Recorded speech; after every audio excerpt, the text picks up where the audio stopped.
Hello, welcome. I know I'm starting late tonight, but I still wanted to come on instead of not coming on at all.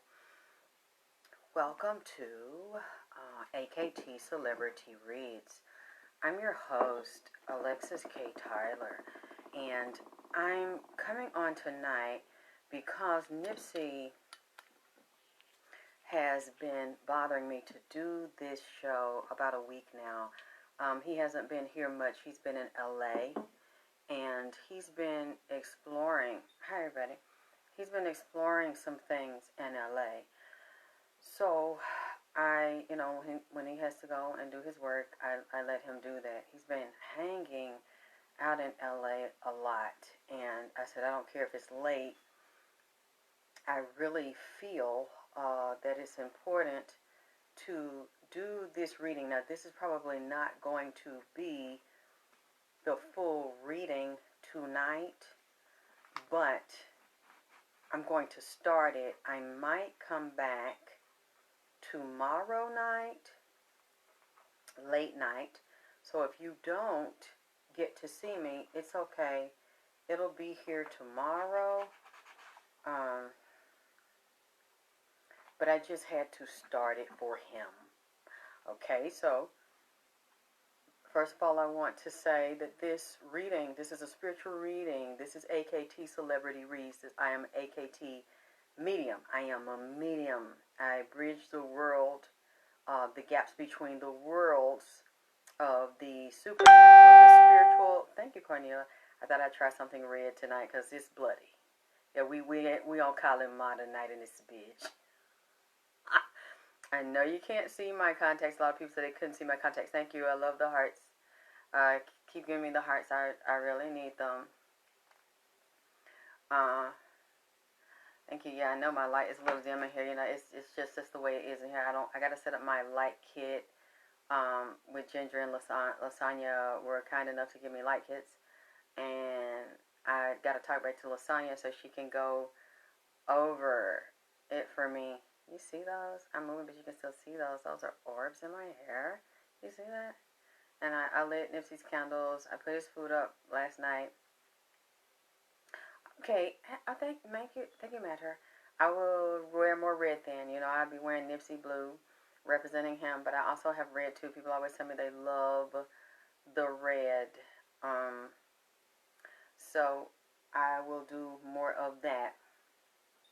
But I also, want to say this is for entertainment purposes. Oh, wait a minute. Did I see something blue? Do you see that in my hair? It's like a blue mist. You see that? Oh my God, that's pretty. Because so many people get upset with what I say and want to attack me and file petitions against Drip. Hey, Ginger, kiss my baby. Tell I'll be singing to her soon. But yeah, people want to say I'm a liar, want to attack me, tell a lot of lies on me and about me. But I'm a medium. Thank you, Sabrina. And I have a spiritual ability to hear spirits speaking. They come to me and they speak to me. So a lot of people can't hear them. Hello, handsome, beautiful, elegant Mark. King Mark, thank you. It's a pleasure to see you. They want to call me a liar and want to start problems with me because I'm saying I have a spiritual gift and I hear spirits, I see spirits. Yeah, I see Nipsey here tonight. He has some guessing. He has a little one with him. There's some animals here too. But because people can't see them, they either get mad at me or they say I'm lying.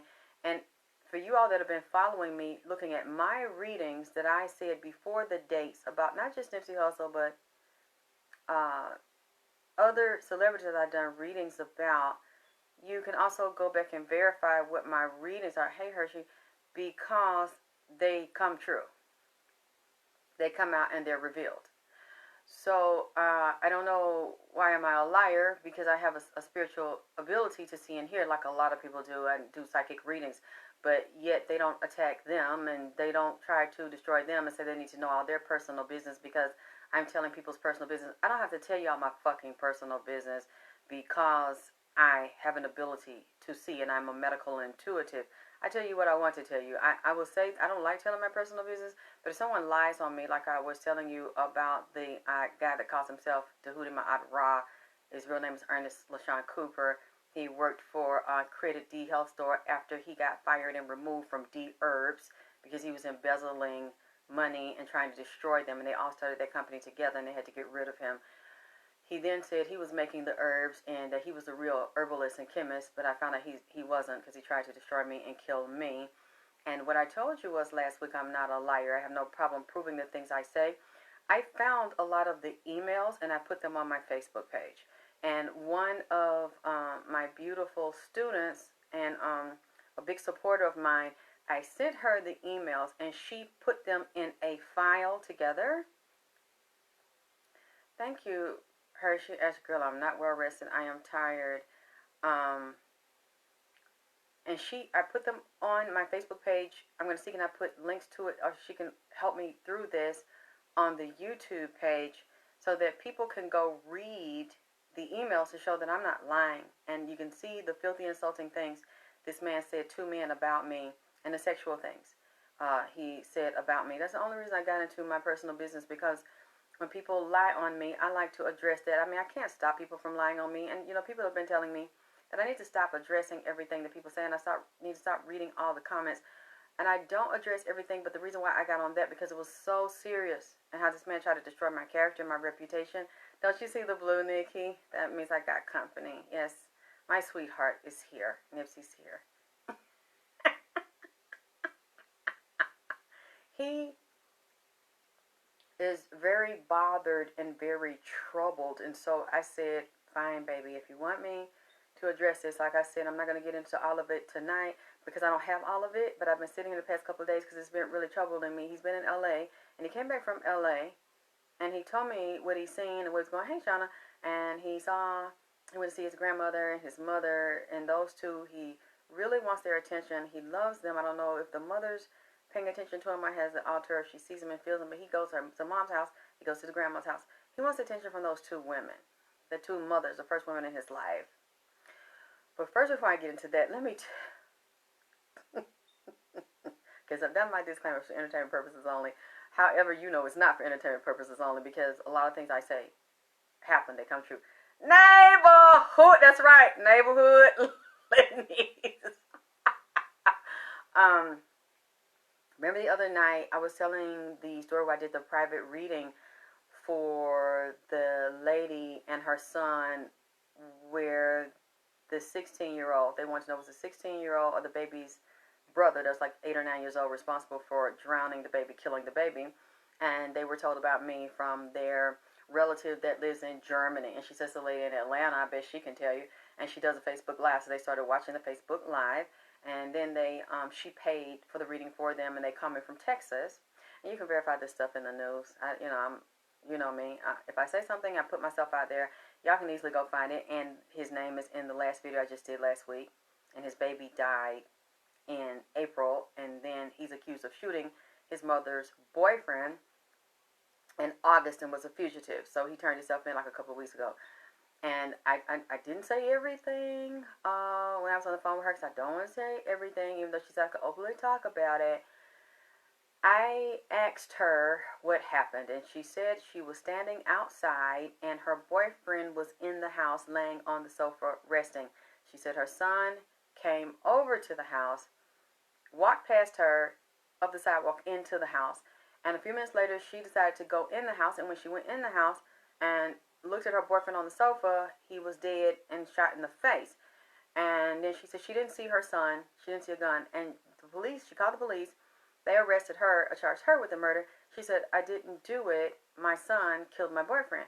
And I said, oh, so now you're against your son. You're testifying for the state against your son. So now basically you and your son are enemies. So do you really want to do that? I said, did you see your son walk in your house with a gun? She said, no. I said, did you see your son shoot your boyfriend? She said, no. I said, when you came in there, did you see him with a gun in his hand running away from the living room? She said, no. When I got in there, he was gone. I said, but yet you told the police you know that he killed your boyfriend. I said, why would he do that? She said, I don't know. I don't know why he would do that. And then I said, let me get back to you. So I started looking at the reading, and I came back, and I saw her son and her boyfriend talking. And I saw them fighting, and I saw, yes, that's right, you must say hello to him.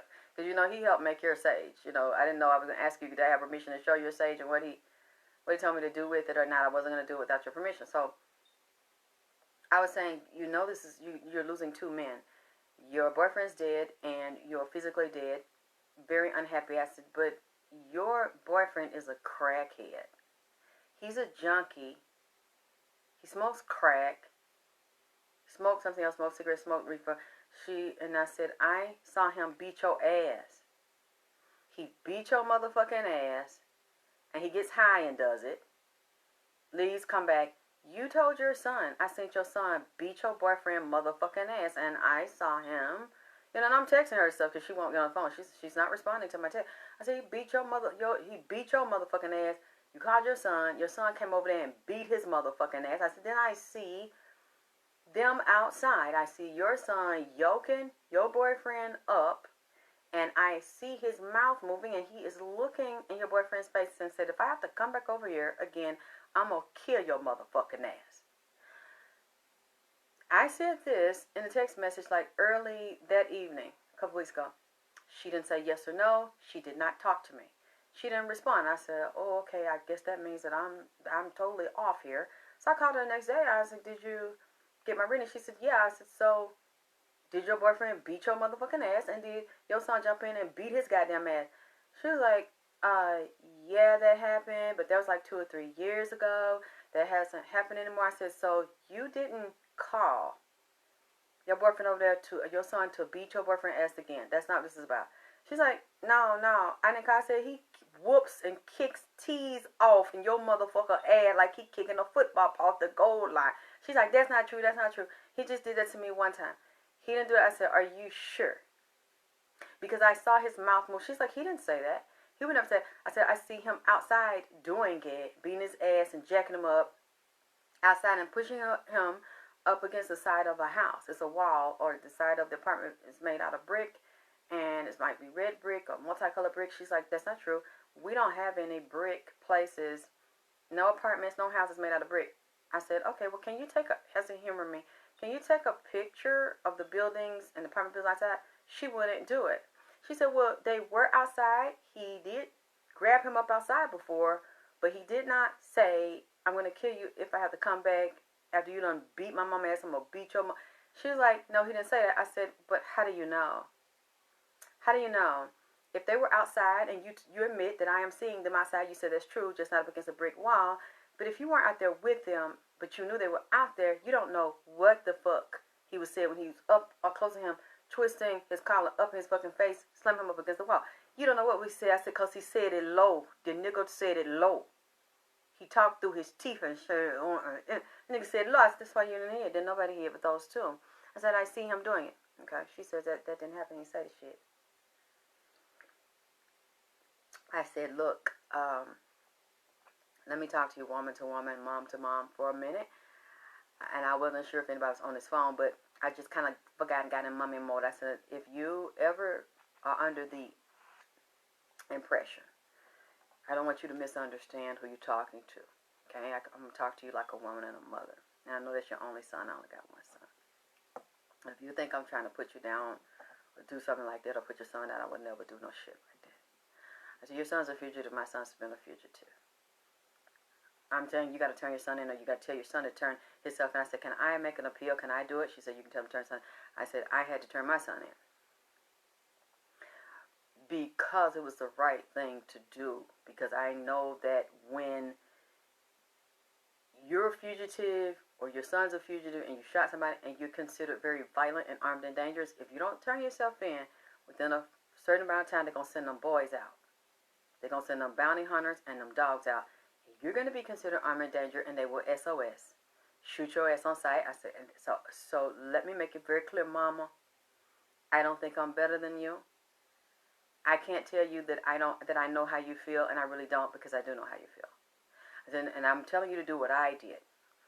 I held him and made sure that we knew what was going on, what the charges were, where the warrant was, found a very good criminal attorney to meet with and see what going on with the case, and can they help them or not, and then let them turn themselves in with the lawyer and the family. I said, don't have him out there like that by himself, Mama, and don't. Hey, Shelly. I said, and don't let him wander around, and don't let him turn himself in alone. You want everything documented because you don't know if they might try to do anything to him. And I was like, are you sure you're really going to do this to your son? Your boyfriend's already physically gone. You really, and your grandson is gone, and now your son. You're really going to testify and say your son did it, and you didn't say your son did it. I'm just being devil's advocate. Did you see it? Do you know for a fact? She's like, no, I don't. And then Nipsey walks in. He has his hands together like this, and he put his feet, pose his feet, one in front of the other, like one to the side, one out. And he said, you know you're being recorded, right? While you're telling her this stuff, and you're telling her to imagine, thank you, Alvin, imagine that she, hypothetically, you're giving her hypotheticals, and she didn't see any of this, but yes, she's saying. And I said, you sure you want to stick to that story? And then Nipsey comes in and goes, don't say anything else, because you know you're being recorded, right? And then I said, damn. I said, you know what? I'm sorry. I should not be saying these things to you, even though I'm trying to help. I said, because I'm probably being recorded. And she goes, yeah, the phone's tapped. I said, now you tell me. I'm trying to help you. And now you tell me that you know the phone is fucking tapped. I said, well, okay, I didn't do anything illegal. I'm not doing anything wrong. I'm just trying to talk to you mom to mom. And I'm just being the devil's advocate here, saying, did you really see that? Do you know if he really did it? And she kept saying no. But then I said, you know what, let me shut the fuck up, because if she changes after this, and she gets to think about it, and they bring up on the stand, she's like, but I really didn't see my son do that. Well, they probably heard us talking, because he was still wanted at the time. So they had her phone tapped to think that he might call her, her son might call her.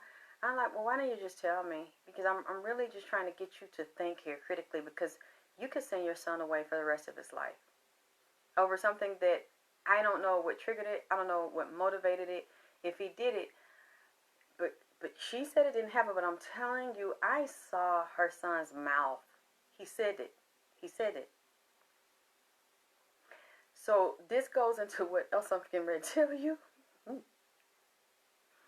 After I got off the show the other night, a lady that I had just read, she was like, you know what? I heard that shit, and you were saying that shit, and you heard that boy whisper that shit to that lady nigga. She said, I just want to let you know that I'm getting a DNA test done with me and my father. Oh, thank you, Sydney, for the donation. Neighborhood. Thank you. And I said, you're going to do what? You're going to get a DNA based on what I said in the reading? She said, yeah, because when she asked me, I said, you messy and Nipsey messy. Y'all started this fucking shit. Because Nipsey will get in certain people's readings. She going to testify against her son, Brianna, sorry. And so I'm just done. After Nipsey told me that, and she wouldn't stop me, and he's like, you've been recording. And then she said, oh, yeah, you're tapped. We're tapped right now. God, I said, you know what, I was just trying to help, but I'm done. You don't want my help. I've been through where you are, and I'm just going to leave it alone, because I knew she was lying about stuff when I know that he went beat her ass and went in her mouth, and went all in her jaw WWF style. But, hey. The other lady called, she said, fuck that shit, I just seen it, and you said you seen that man mouth moving, talking about he was going to beat that man ass and kill that man. She said, you said that my sister mouth was moving and said some fuck shit too. What I said was, she asked me to do a reading on her family, because her sister always mistreats her and treats her like she thinks she's better than her. I said, your sister, I said, I see your sister, man, outside by the grass out there in the yard and like some tree, and she said that she jealous of you and she's in competition with you. And she don't really like you, and she's really not in love with you as a sister, because she said that you ain't her real sister any goddamn way. Now, mind you, the mother was married to one man, The mother got pregnant when she got married to the man. She got 2 daughters, and she said the 2 daughters are his daughters. One of the daughters is calling me, getting a reading from me, and she's a Sagittarius. Thank you, Hershey. So I felt because she's a Sagittarius, she could take the shit. Okay, I could talk to her raw like I talk, and like I talk to other people, I know she could take it. I said, your sister, I looked at your sister's mouth, man, and your sister said, she ain't my whole sister anyway. We ain't got the same daddy. She my half sister. She said, what? I said, yeah, man. You ain't here. You ain't here. That ain't your daddy, man. That ain't your daddy, man. That's not your fucking daddy. I know that your mama said that was your daddy, and she got pregnant while she was married to him. She never had no children before she got with him. But your sister said you don't look like her or her daddy, and that your daddy know that you ain't here, man. You ain't the nigga baby, man. You ain't here. You ain't here, daddy. I'm sorry, but that ain't your daddy, bitch. That ain't now, bitch. That's not your daddy, man. You ain't here. And I said, damn, I shouldn't have said that shit like that. So after I did the show, she told me, you said that man said he was going to shoot his mama boyfriend after he whooped his ass up there and kneed and elbowed him up against the wall. She says, but you said that, my sister said that I'm her half sister, I'm not her whole sister, and that our daddy ain't my goddamn daddy. I said, man, you know what? Maybe I was wrong about that bullshit. She told me, no. I went and bought a DNA test, and I called my dad and said, look, I got a DNA test, and I'm finna come over to about 3-4 days ago. Well, it was the same that I did the show. The next day after I did the show. She said, I'm going to go over there and wipe this in his mouth, and wipe it in my mouth, and take it to the lab. I said, man, don't do that, man. I said, I could have been wrong. Man, I'm sorry when I said you ain't healed. He is not the father, bitch. I'm not trying to be the Myra or the goddamn underworld, man. But I'm looking at your DNA, and Nip went and looked at your DNA and your daddy DNA, and he said you ain't healed neither. So the underworld agreed with me. I said, damn, man, okay, okay. Just forget it, man. Forget it. I said, she told me, now I already got the DNA test. I done already come and go in there wiping his mouth tomorrow. She called me. She texted me about 3 days ago, and she told me, man, what you doing? I said, I ain't doing that. I said, what you doing? She told me, I'm just sitting out in the car, just looking out the window. I can't talk to nobody.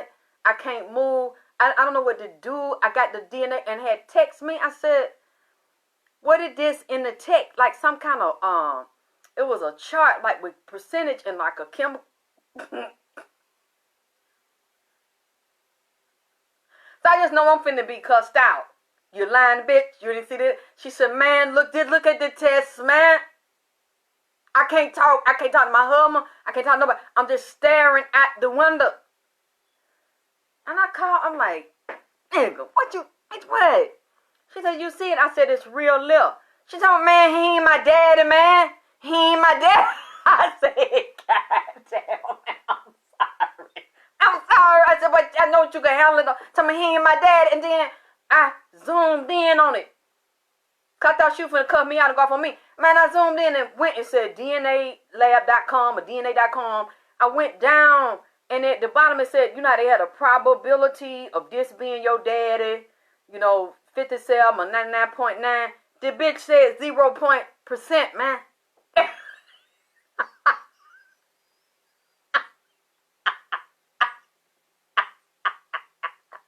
It's not funny. Drip, you ain't got to like this pimping, but you must respect this pimping. Because I was pimping before pimping was pimping. I told you I'm the VP, the OG in this bitch. King Nip, Queen Drip. And then Nipsey gonna come and had a doctor coat on. And had them clear glasses like them goggles they wear in the lab so that don't splash their eye. And had some goddamn leather shoe or Versace shoe on. Oh, thank you, Tisha. God bless you. Yes, the messy crew, the goddamn wasp nest in this bitch. The blue hornet nest in this bitch. And he leaned his shoe back on his shoe heel and kept spinning around with them lab glasses and that doctor coat on. I said, Nipsey, you messy and she messy because you ain't have to believe me and go do that goddamn shit and keep up shit. Now the whole family upset. The mama talking about if that ain't her daddy. She gave me permission to tell the story. If that ain't her daddy, then you must have fell out the sky, because I don't know who your goddamn dad. I said, Mama got some explaining to do. Because she wasn't going to never fucking tell you. So she gets in her car. Her sister called her, oh, sis, I'm so sorry. I'm so sorry for you. See, I said, this bitch is lying. This bitch is elated. Because she said she noticed that he would always treat the other sister better and do more for her, but then mistreat her. Ever since she was a little girl, she feel the coldness coming from him. And he said he always wondered. And he said she went here. He was saying that. That's why I ain't know I ain't mean to say it like that. You ain't here, man. You ain't here. You ain't here, man. The dig is not the fuck. They ain't your motherfucking daddy. They ain't your motherfucking daddy. You ain't here. Yeah, man, I'm sorry. Sometimes my mouth, but then again, you will say it. So, you know, I ain't mean no harm. But I don't like for nobody to be hurt and fucking lied to. Her sister she get over her house. Her sister got her a bouquet of flowers. Oh, sis, I'm so sorry. And I said, the bitch ain't sorry. She is elated about the shit. So she told her to get in the car. So the sister sitting in the car with the flower. Oh, I'm just trying to hug her like she is, you know, you still my sister. And then she said, can I ask you something? The Sage, my client, can I ask you something? I said, yeah. She said, did you ever say that I wasn't really your whole sister, I was your half sister, that I wasn't his, I wasn't daddy? This bitch look at the Sage that I told that shit. She said, do you really want the truth? I said, didn't I tell you? Didn't I tell you I seen her say this shit out there by the swing set up there by the jungle gym at the fucking playground, man? She said, do you really want the truth? She said, yeah, I said it. I said, I tell you. She said, you know, because you look like that other man's son. I said, let me see the other man's son your mama met. See, then what happened? The mama was faithful to their daddy, but the daddy was beating her and abusing her real bad. So the mama left and got with another nigga, and they started dating. She was pregnant, but she thought she was already pregnant with her husband's baby, who she didn't want to stay with him because he was beating the shit out of her. They was dating. I guess she fucking them both raw. She thought, you know, I was already pregnant with my husband. She said, and then her mom told me, oh, I ain't know. Oh, if that ain't your daddy, oh, you fell out the sky. But then I said, that's a motherfucking lie, man. That's another lie. So, but see, why you keep calling? Why you and Nipsey? I said, Nipsey messy. You messy. You keep calling me, asking me this shit. I answer the question right. You go over there and ask them, and then the shit come out, and then Nipsey sitting up here with these goggles on, these clear plastic goggles, that they go in there and done picked up all in the lab, reading that lady and reading that man DNA like this, and then gonna come tell me the shit, and then she on there telling me, he listening, cause I got on speaker, and then he smiling, and then spinning around, just spinning with a circle with his lab coat on, a doctor coat. I said, I'm tired of y'all. Why do you keep asking me stuff when Nipsey gonna tell me I'm gonna see it, and then you go back and ask your family, and then they said, do you really want to know though? If you want the truth? Yeah, I said, your mama lying, because other people in your family know this shit. It's been an open secret, and they've been talking to other people outside the family. Your auntie them, your uncle them been telling goddamn Riri and Boo Boo and Kiki them down in other states and around in other cities and downtown and shit. So she called her fucker auntie and told her auntie said, I know it. I know it because when she had you and you were little, I had told your mama that was that man daddy that she was fucking. That was not her my dad. I said, see what I'm saying? See what I'm saying? Man, I don't want to get in this shit. I'm sorry I didn't want to tell you this shit. But you kept on, read my sister and read my mama. I'm like, no, you got to figure it out for yourself. I said, see, that's why that dog kept on watching you cook and go in there and eat that fried chicken and them collard green and potato and gravy off that goddamn altar call. He was telling you, you need to go in there and talk to them Orishas and shit. You need to get that talk to Elegua on Ogun, because that's a dog, a black dog, and that's what Elegua Ogun like. I said, instead of you, I said, Dad, he kept trying to tell you, man. I said, when you told me, he going there, wait till you make some damn fried tater wedges and some goddamn coleslaw, some pork chop and biscuit and shit. The dog going there and eat all the shit.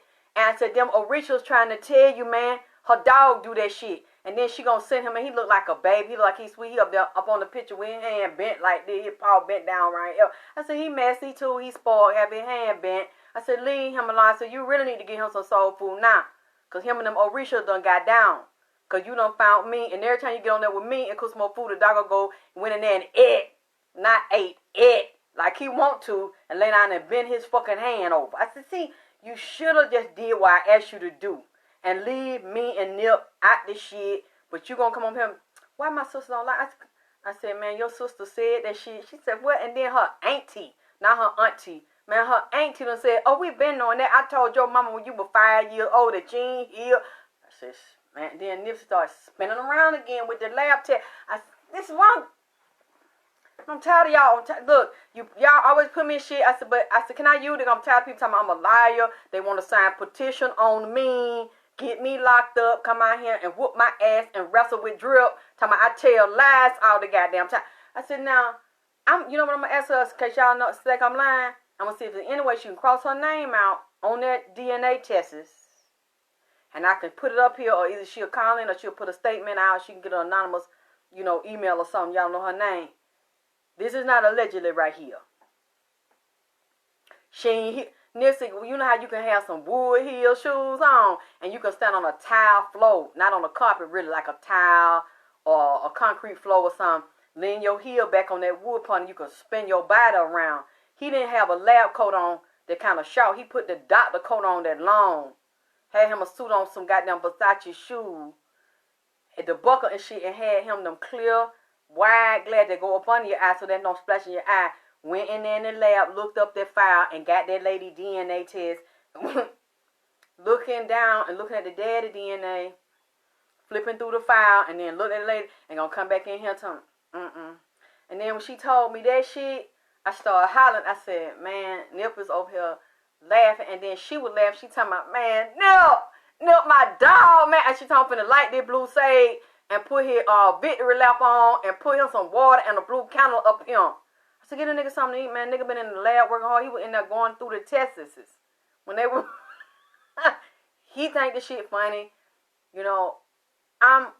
My mind exploded because I said, damn, I just say anything, man. People get mad. You just say anything. And I'm not knowing if it's true when I be saying shit. Just like they tell me, which one? The 16-year-old or the little boy? And the boy was fat. The boy was so cute and had the big cheeks and stuff. I didn't want to say about that little boy. So then little boy was crying. He told the police, I didn't do that to my brother. And I said, send both of their picture. Who did it? Man, why y'all put me on the spot to tell people business and stuff? I said, man, it's the girl, man. The 16-year-old did because she wanted to get fucked and smoke that goddamn good kush out there. And he one of them sexy slim. One of them tall niggas, slim. While she bending over and taking that goddamn Heisha pipe right up in her A. So I know, And so I mean, hey, and that ended up coming true. This bitch is on the run too, man. She's a fugitive. Because they charge her ass went from accident to homicide. And they see, you said she did that. So you think I like that? People say I'm messy. There's other stuff I don't like. So I don't have to say allegedly on either one of those readings. Because they came. What you said, that slim? Yeah, that says the slim. Yeah. She got the DNA. I said, would you please? I said, I'm willing to be wrong. And they probably not going to trust me anymore to do something like that if I say that she ain't here and the test wrong. I said, but at least I've said this. This helps build up my credibility because I'm not just saying it and you're not going to a doctor because a lab ain't going to lie for me. A doctor ain't going to lie for me. They don't know. And I've had several people do that. And they don't know me. She's in another state. She gets it and she's like, man, I'm just looking out at the sky. I don't know what to do. I said, call me. I said, what is it? She said, did you see that? I said, baby, I'm sorry. I shouldn't have said nothing. She said, no, because I knew the way my daddy treated me all my life. He acted like he didn't like me, but he would prefer my sister. And then she asked her dad, he told me, well, I'm still your daddy. I always love you. I said, he's a motherfucking liar. Why he didn't treat you like that? Why you knew he really didn't want you around, he wouldn't accept you. But now all of a sudden he your dad. I always thought you wasn't mine because you look like that other man. I said, see what I'm saying? Him and the sister in cahoots, because that's his buddy. That's his baby right there because he knows she here. She looked just like him. I said, I didn't know you would believe what the fuck. She told me, man, bitch, I've been watching you all this time and I believe what the fuck you saying. That shit be coming out and shit and that shit by Nip. I said, man, I know you would take it this far. If I know you're going to go to the DNA Centers of America, bitch, I wouldn't have told your motherfucker ass. Now you heard. I said, I hope you're not mad at me. She said, no, but they wonder how you know. She just said, some just told me. She said, when you told me, after I found out that was true, I want to go over this bitch house and ask her to her face, did you ever say that? I said, did you ever say that I wasn't here and that I was your half sister? That bitch looked at her come and said, do you want the truth? You really want me to tell you the truth? She said, yeah, I said it.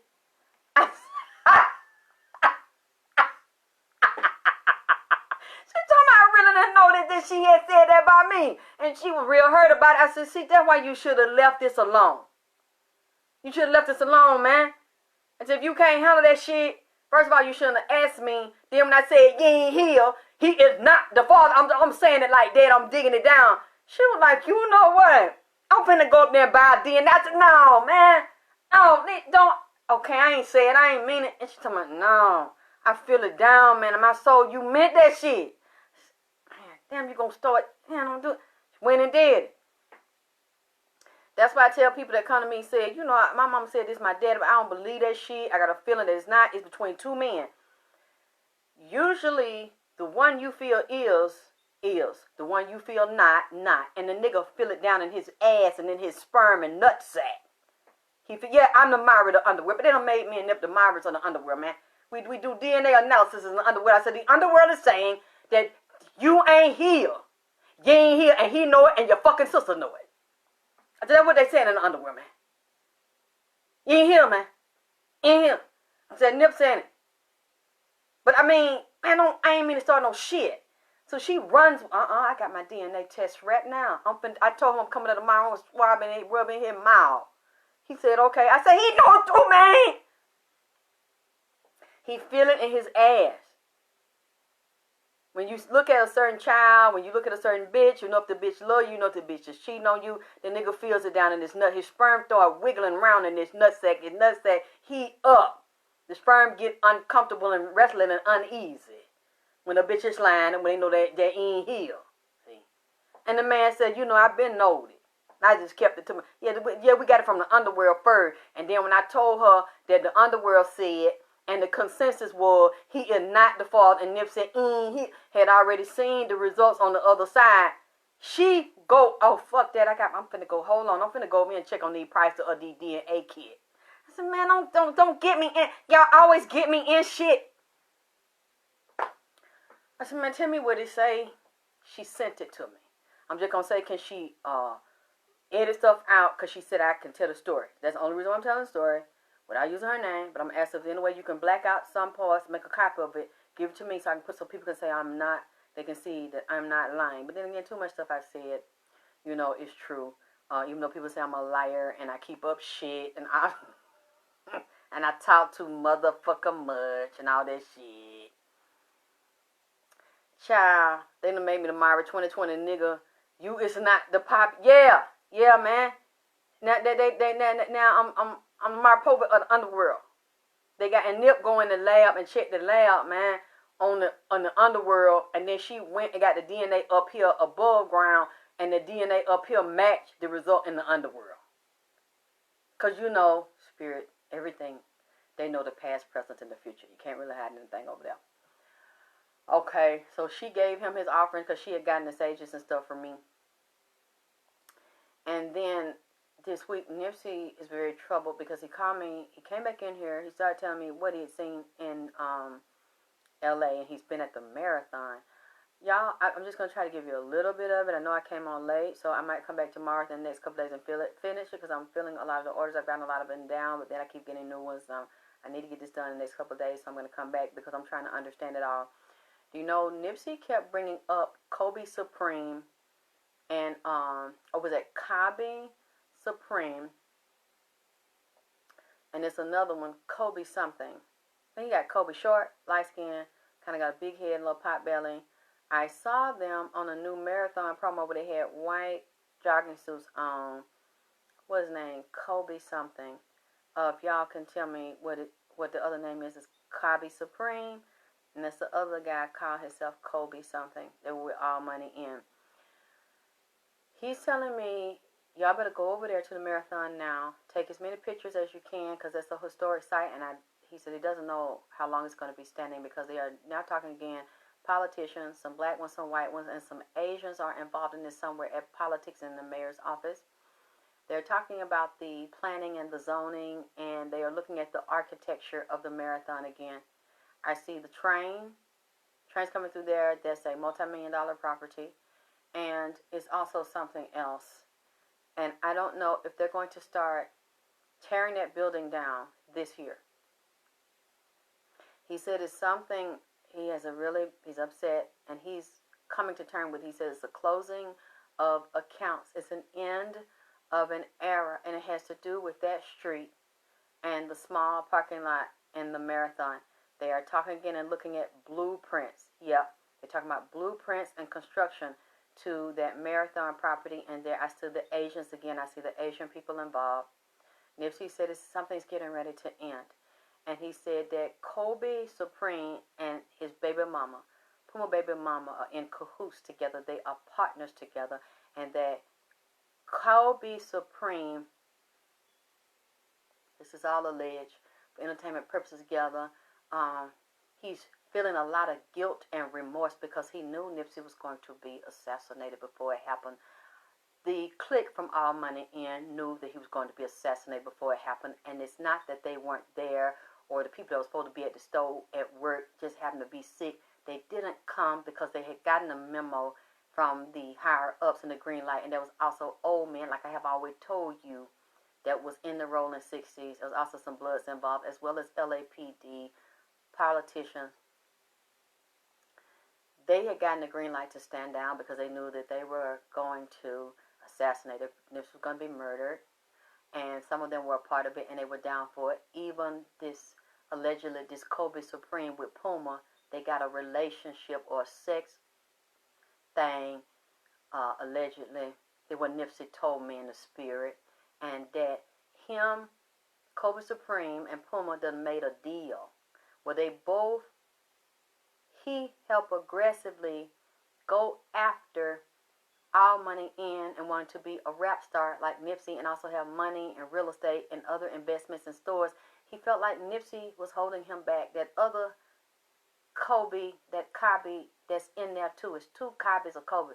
Kobe Supreme is one. It's another one that's in there. Short, light skin, bald head. I'm trying to think of his name. His name Kobe too. Got Kobe or something in his name.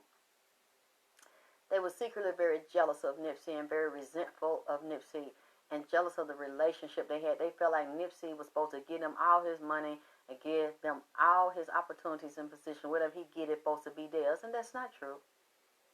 They all work and earn their keep and pay their dues like everybody. If they wanted his stuff, they were jealous of him and felt like Nipsey was holding them back because he didn't make them stars. He can't make nobody no star. People can give you an opportunity, but they cannot make you a star like them. It's either on you or it's not. You either got it or you don't. All you can do is give you opportunities. They resented him, and they wanted him out of the way and felt like they could accomplish more if he wasn't around or felt like he was in the way or he was stopping them. And he also said to me something about Jay Stone. I have not wanted to say this, and I've held this for months.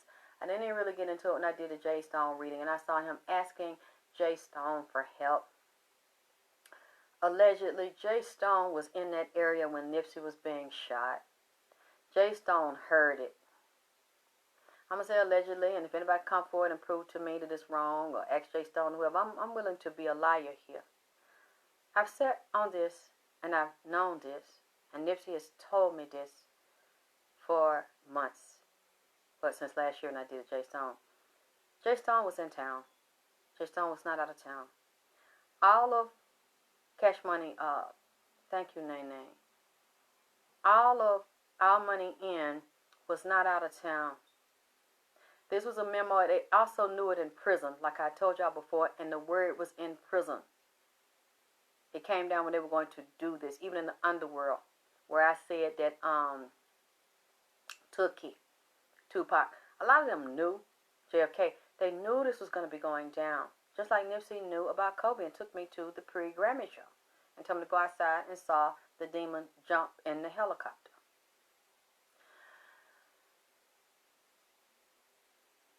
Jay Stone was not too far from there.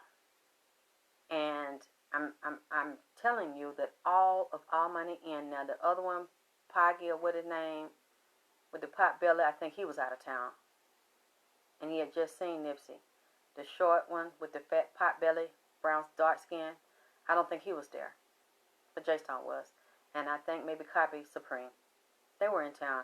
They knew they're going to sit up there and do them interviews and say we didn't know and we would do anything and ride. Well, why haven't you all rode? Why haven't Rolling 60s members, not all of them, but why haven't some of them that helped participate are still alive and still walking around and they're in Vegas?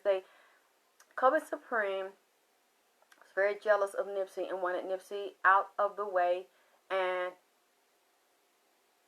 he knew that him going up meant that Nipsey had to go down. A lot of them felt that way, and he had to fall. The other ones knew that too.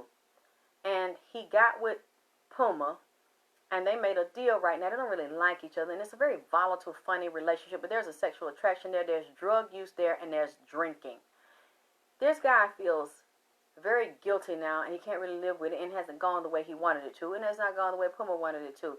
They're focused on trying to get all the money out of Nipsey's estate, as well as he said cash money, all money in is going to collapse. The management company and the record label also knew about this, and they made money out of it because his manager that approached him. See, you have to realize, even Nipsey was a little boy, and I saw some of this was tied to the mother and a curse towards the mother from men that could not manipulate and control the mother. Nipsey was going to be a Christ child. When he was little, he was going to be the sacrificial child because nobody stopped it. Nobody did protection spells. Nobody in his family blocked that shit.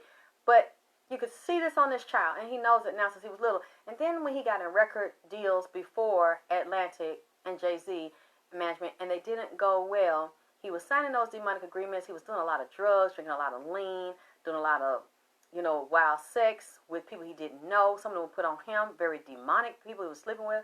These women, they're trying to set him up for the fall, handle him. Nobody could really control him, and a lot of people didn't like his mouth because he do what he want, he say what he want. He's very cocky, he was very confident. Even when he didn't have anything, his brother helped him be very strong and confident, and his brother helped him believe in himself, and he would always keep moving and doing things to be strong and confident and to believe in himself. But then he would sign those contracts, and they wouldn't go well, and he was in and out of contracts. And so demons were being put on him every time he would go in them contracts, and they wanted to handle him and have him distracted, but he was always very strong. So when he got with the one Atlantic, I wonder, was that a 360 deal? Because if it's not a 360 deal and he owned all his rights, how have they gotten into his store? His family does not control the marathon because they don't own it now. Someone else owns it, and it looks like what people were saying, I'm not even sure who owns it now because I see a woman involved. I keep seeing women with money, women cunning, treacherous, and deceitful, and some of the women were Nipsey's sex partner, and the two of them I see have babies.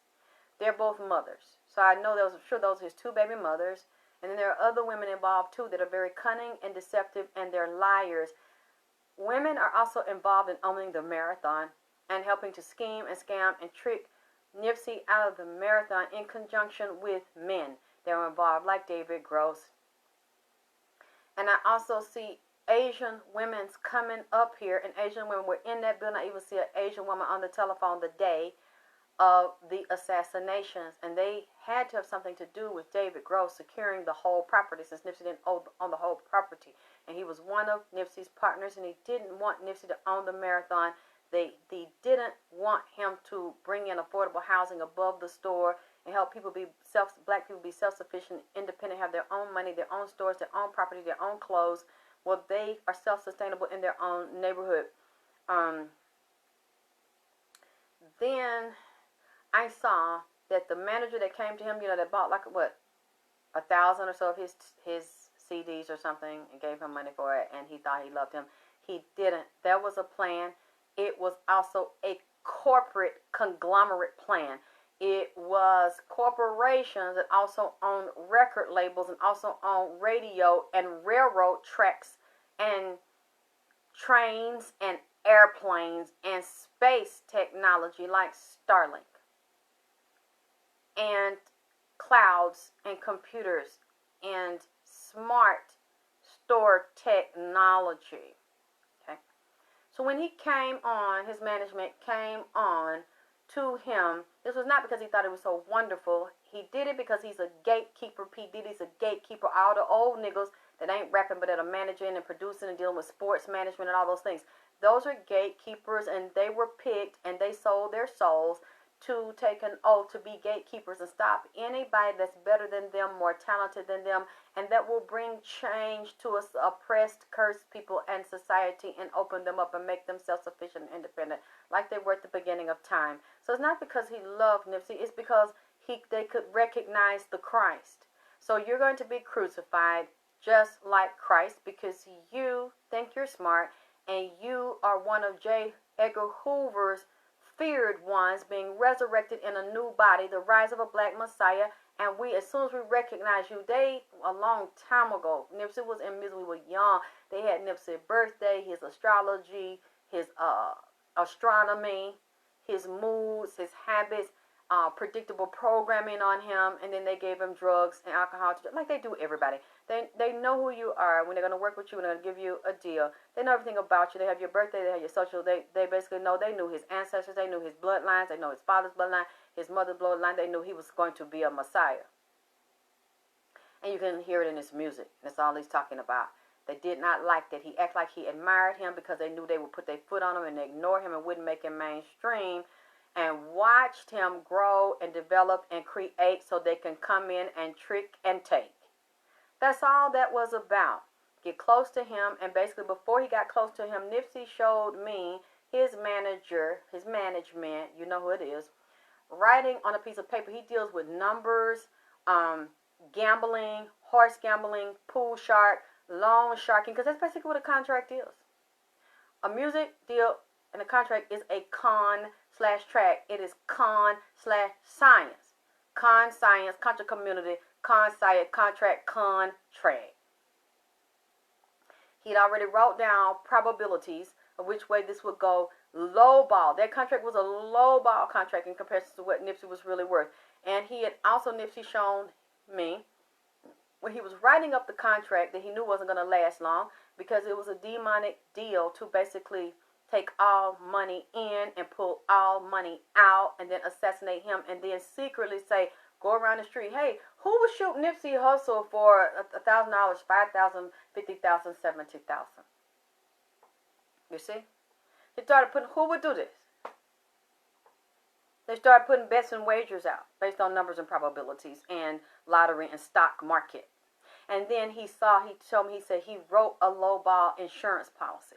So the insurance policy that they had on him is low in comparison to what his life is really worth and what they really got. And in the contract he got and the deal and percentages of that was really low. It was peanuts in comparison to what he really got and what it's worth. Because then they're going to take it and down the corporations, and they put his company in different companies and shell companies and overseas, broke his company up like a puzzle and split off the pieces, and now it's inside of corporations. Now, not only are they trying to get the rest of, and the baby mama wants the rest of the Bitcoin, but Nipsey told me there are other investments. I don't know if Nipsey had stocks, bonds. Nipsey had his hands in a lot of different things that people don't know about. His brother knows. I'm sure his brother has a lot of it, but she knows too, and them gang members know, because Nipsey was very open about his business and always trying to teach people and educate people. They're looking for it. They wanted it too. And then he showed me the guy that did the smart store technology. Well, since he's also one of the partners, that guy made an agreement and got paid to give Nipsey's passwords and computer passwords and accounts to his business partners. He had to release this to his management, Rock Nation, and his other managers, so they would know. And they actually cheated him out some money and took his money. And then said, now you have to pay more dues or a fine, and jammed it where they knew he couldn't pay it. Made it high so that he couldn't pay it to justify the killing. Told lies. I mean, I've even been hearing, and I don't believe, and me and my friend checked and did readings where they're trying to say a multi-millionaire or billionaire put a hit out on Nipsey because he was fucking his wife and got his wife pregnant. And now it's gone from, okay, the billionaire, he was fucking the billionaire's daughter and got her pregnant, and he put a hit out to kill Nipsey. I don't see it. I've read it to look for it. I have a couple of people read it to look for it. I'm not going to even say the man's name, but this is a man that was friends with Nipsey, that knew Nipsey, was friends with David Gross. He's a multimillionaire, friends with Trump. That's all I'm going to say. I'm not going to even dignify this shit and put my mouth on it. because I'm telling you, I don't believe it. And no reading has given me the information. Tasha says, oh, yes, I have been meaning to tell you that a lot of our money has been hanging out in Vegas, just like you said. Didn't I tell you? Also, they have sat there and tried to get out, and Kobe Supreme now, they trying to relocate the 60s company, company, business, LLC. This is not just a gang. They have rules, laws, bylaws. They have a board of directors, people that vote and make decisions. They are changing and restructuring this because there's a war that's been going on. And they've been dealing with other rival gangs and fractions of gangs that they might have been dealing with before. Now it's bad, it's feelings, it's tension, it's war. They're not doing so well in LA, and a lot of this stuff has backfired, just like allegedly what I'm saying in the spirit with Kobe Supreme and dealing with the Puma baby mama. That has not panned out the way they wanted it to. And Nipsey told me to make sure that I tell him when the wheel of fortune came up for him, as you know, what goes up always come down, and you're going to pay for this. All of them are going to pay one way or another. You might not be killed overnight or within a few hours like he was, but you're going to pay for this. It just may take time. They have rewritten and restructured the 60s government and the laws and rules and regulations, and they are relocating it because of the way stuff dried up and jammed. When I looked at that picture with Kobe Supreme and the other members of All Money in it, but I didn't see Jason on this new picture they just sent to me. Nipsey, the shorter, fatter, light-skinned one named Carby or something like that, Kobe. If y'all can know what I'm talking about, tell me. Because it's not Kobe Supreme. It's the other one. I think he got Kobe in his name. Short and light-skinned with a big head and a fat stomach. I saw Nipsey standing inside of his body. That's the one I told y'all months ago. He's Nipsey. I know you didn't like me. You like to mess with little girls. And you was jealous of me, too. He was real jealous of Nipsey. And talk about Nipsey behind his back and want to compete with Nipsey. And every time Nipsey get a new studio or building or something he asked Nipsey to include him in it. And then Nipsey tried to help him. But when he don't help him the way he wanted to or give him all the money that Nipsey has, he wants to get mad at Nipsey and feel like Nipsey was holding him back. But Nipsey hasn't physically been here in over a year. And he still ain't blowed up. All them trying to do stuff off of Nipsey and the old blueprint. And he said they selling dope. He said they're following my old blueprint when I used to sell it with them. He said they not making their money from making records and rapping since I'm not here to help them. He said they are making it by undercover selling dope and pill. He said, and they get high, smoke, and some of them do pill. They stay high and they have a lot of guilt. They can't cope and function and trying to take his blueprint and make all money in successful. He is sitting. I've seen a dead person. There's a dead spirit sitting on them all money in nickels. From the picture they just showed the other day. And I think this picture, Nipsey's sister was in the middle of the picture. This is a new picture. And they all got white. And he told me I didn't want to say this no more. I was going to stay out of it. Nipsey told me to tell his sister. I must say. She being set up. And she being used. And she's trying to follow his blueprint as well. And use. Trying to run all money in and handle it. And then dealing with this so-called teacher, the same what I said, fucked over me, that's Puma teacher, we is the women's, we is the healers.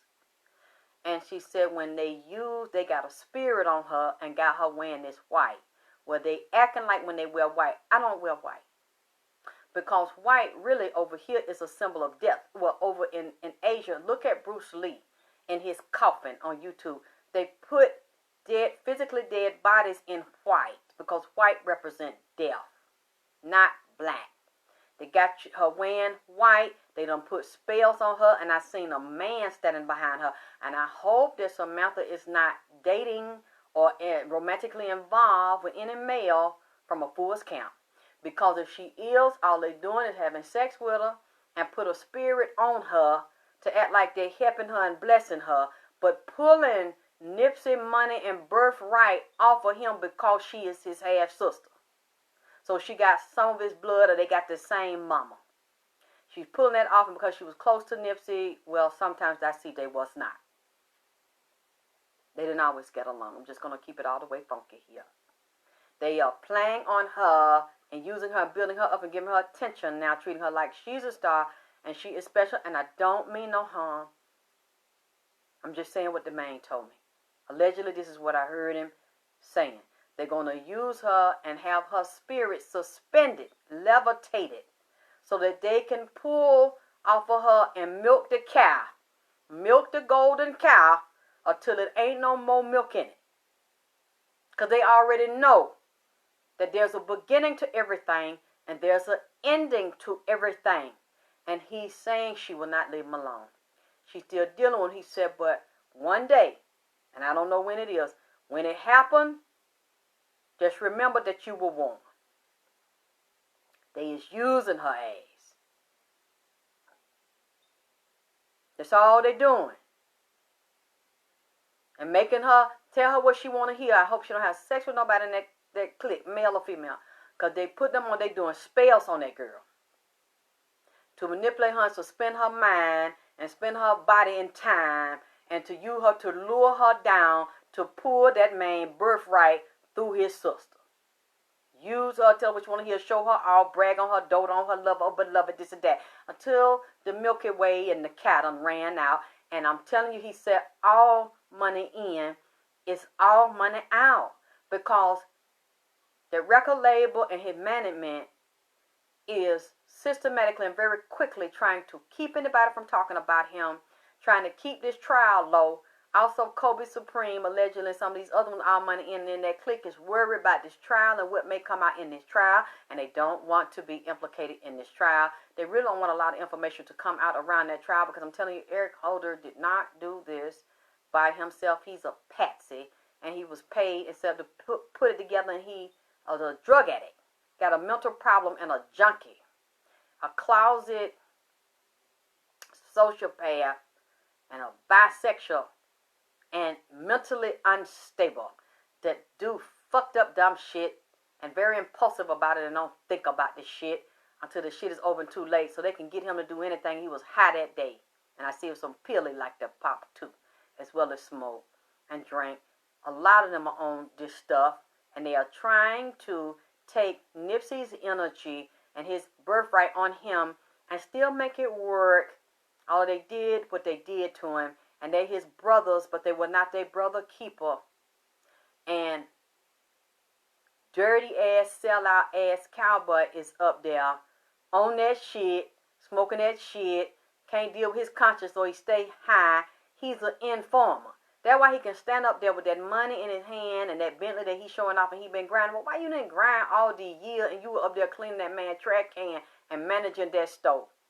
If you grind so hard, nothing couldn't take off. And I could tell, it was a video I seen when Cowboy was rapping, and then Nipsey pulled up beside him, and he greeted Cowboy in the way he was looking. I said, Nipsey don't want to say, but undercover Nipsey really don't respect that man, because that man smoked that shit. And that man can't be trusted. But because of, back in the day in loyalty, he's still going to help Cowboy. Cowboy changed his clothes. From what he told me the other day, when they staged Nipsey's body, they staged that scene. They moved that man's body from one place to another. I don't know how they did it, but Lord, every time I look at that shooting, I'm telling you, it didn't happen the way we seen it. They moved that man, they staged it, then called the police. And Nipsey also showed me it's a dirty, old, white, gray-head police that's kind of fat and got a little stomach that were behind that marathon in a house back there with a satellite and a white car back there.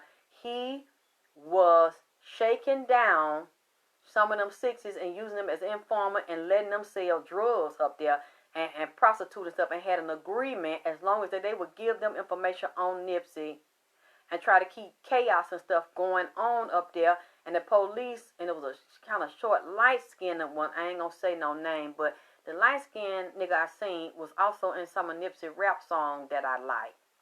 He is undercover. They were scared, and because they had stuff on them, like Cowboy, they talks to the polices. And, Cowboy was seen like a month or so ago down there by that alley down there before they had fenced it up, talking to them polices down there.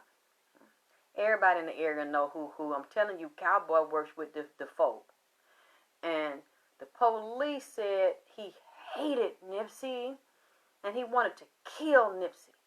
He said, I can't stand this nigga. It's niggas like him that's the problem. We run the world. We own the world. We're going to keep running and owning the world. And whenever somebody like him try to rise up and get out of his dirty lifestyle and clean his stuff up and clean the community up and get rid of crime and mess up our jobs and mess up what we got going on running and locking everything down, we will kill them systematically, and y'all are going to help us do it. And he also told me, because this is an old white police, and he said, yeah, he said that because she knows. Granny knows the situation. He said he was working with police down in Atlanta and used to come down here to Atlanta and set Wayne Williams up for the Atlanta missing murder children's case and said that they was doing it. And the Ku Klux Klan was doing it, and that some of the police is KKK, and they would travel to Atlanta and different cities and help stage and set up black people and kill black children. That's what the police said. I seen his mouth. Lord, let me shut up. Let me start looking in people's mouth, man. Because I get in trouble when I look in people's mouth.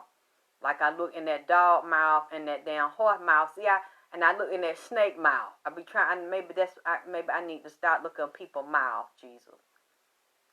The white man said it, and the black people were listening and going along with the shit, and they were scared of him. He said, we're going to kill Nipsey. Allegedly, I'm telling you that the 60s and Nipsey homeboys knew, but they thought it was going to be a power grab and a power move for them because they were jealous of him anyway. I wanted to get rid of him, and now he said that they did that to him with All Money In. That record label is not going to help All Money In, and they got a goon squad too. Because they made a lot of money off of this, because now they own some of Nipsey's masters. I think they own a large part of that victory lap. His family don't, his brother don't own it. And he say they getting ready to close accounts on All Money In. Now, it's alleged, and I could have heard wrong, so y'all will let me know. We will watch and see if All Money In becomes even bigger, and all the artists Nipsey signed to All Money In become bigger through All Money In, or are they absorbed into Atlantic or working with Jay-Z? Because I'm telling you, they want to pull every last dollar out, and they're very close now to pulling, Nipsey told me. They're very close to pulling all of the money out of All Money In, just like they have taken the money out of the marathon, and then even No Joke said it, and showed the picture of said the house that marathon has been ran and is owned by Rock Nation. And they only got the stole online, but the marathon continues. The baby mama said that she was going to make sure the marathon continue, but he say that all she doing is hanging with them niggas in the 60s and allegedly fucking a couple of them in the 60s. How much? That's alleged, man. I'm telling you what they saying on the other side. And said that from his assassination, as a tenor source, it was an overkill of this man. Out of that, the baby mother became the Nine of Pentacles, which is independently wealthy, don't need nobody, got her own money, and stay off to herself. And then she made a deal, an agreement with another nigga, and allegedly was this nigga lover, allegedly, to soft entertainment purposes. And All Money In the 60s, but he got a wife, he got another woman that he's fucking with. And I asked about what he thought. He is holding on to his wife and his woman, but holding on to the agreement he done made with the baby mama, because he finds the baby's mother sexually attractive, but trying to use and manipulate her for money. She using him, manipulating him for money and for gang protection, allegedly. So they won't do nothing to her. I said, Lord, have mercy. Nipsey is the hangman here, but also these women, three of them got together, might also be in the hangman position because they sacrificed this man. He said he know he was sacrificed. And there is a kingpin in here. King of Pentacles is coming up in here. He was involved with staging this fighting and this ambush. There's a lot of jealousy and fighting now because things have not gone their way. They're not going their way. They're fighting and arguing within the 60s organization and arguing among each other. And I see some Kobe Supreme allegedly let me know is running one of Nipsey's business or working their business and working the stove. If they, somebody deep, if they could take these businesses from Nipsey's family and run them or collapse them or put a different strain of weed in there that's not what like Nipsey have, that is what they would like to do, to take the business over and discredit the family. And it's women hidden here that are also witches and are also psychic, sitting here and somebody's wife. I'm telling you, these men that did this and ran this, they also have women involved in owning Nipsey's co-owners or joint owner. I've seen bid like they're trying to take this marathon to the highest bidder.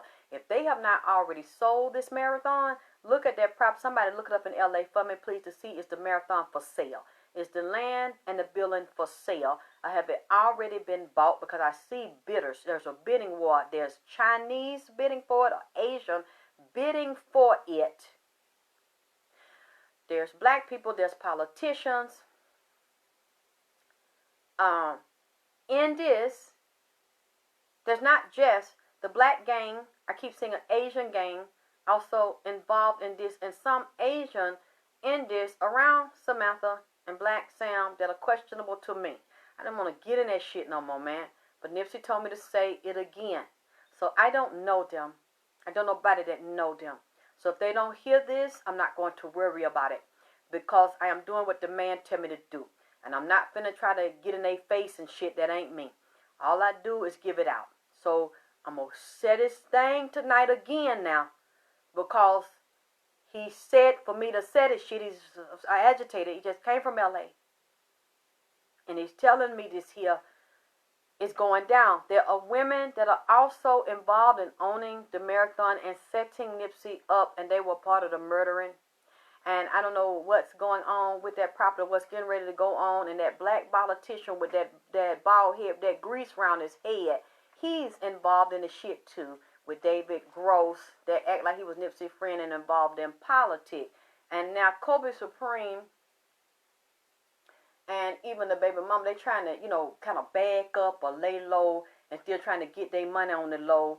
And act like they ain't got nothing to do with this. And Kobe Supreme allegedly real sneaky or a big liar, con artist, and real tricky. If I get what I want, even if I got to lie, cheat, and steal and set my so-called friend up, that's what the fuck I'm gonna do. He's a thief. He's tricky. He's a liar. He was in his camp listening to pretending and going back. He say, she say, betraying this man to try to come up. And now he's torn because it ain't quite gone the way that he want it to go to make all this money. He's the star and he's the man. This is real dirty. That's why I didn't want to do this. This is real dirty. What I'm seeing going on with his all money in crew. I'm not going to say all of them, but them two, he kept saying them two Kobe. How that y'all tell me what that other Kobe name is now, because I know it got Kobe in the name. But this is the one I asked about, Supreme and Puma. They got a partnership. They in cahoots together to get Nipsey money and to split it, and they got a private deal. I'm telling you, but they both is conniving. God damn it. And you can sign out a fucking petition on me you wanna. I love you, Sheriff Prophet. Thank you. You could, but I said allegedly, goddamn it. I did not say you fucking did it. I said you alleged did the shit. That I seen the shit in the spirit. The man came in the spirit and ran it down. Past couple days been running this shit down and said he dirty as hell.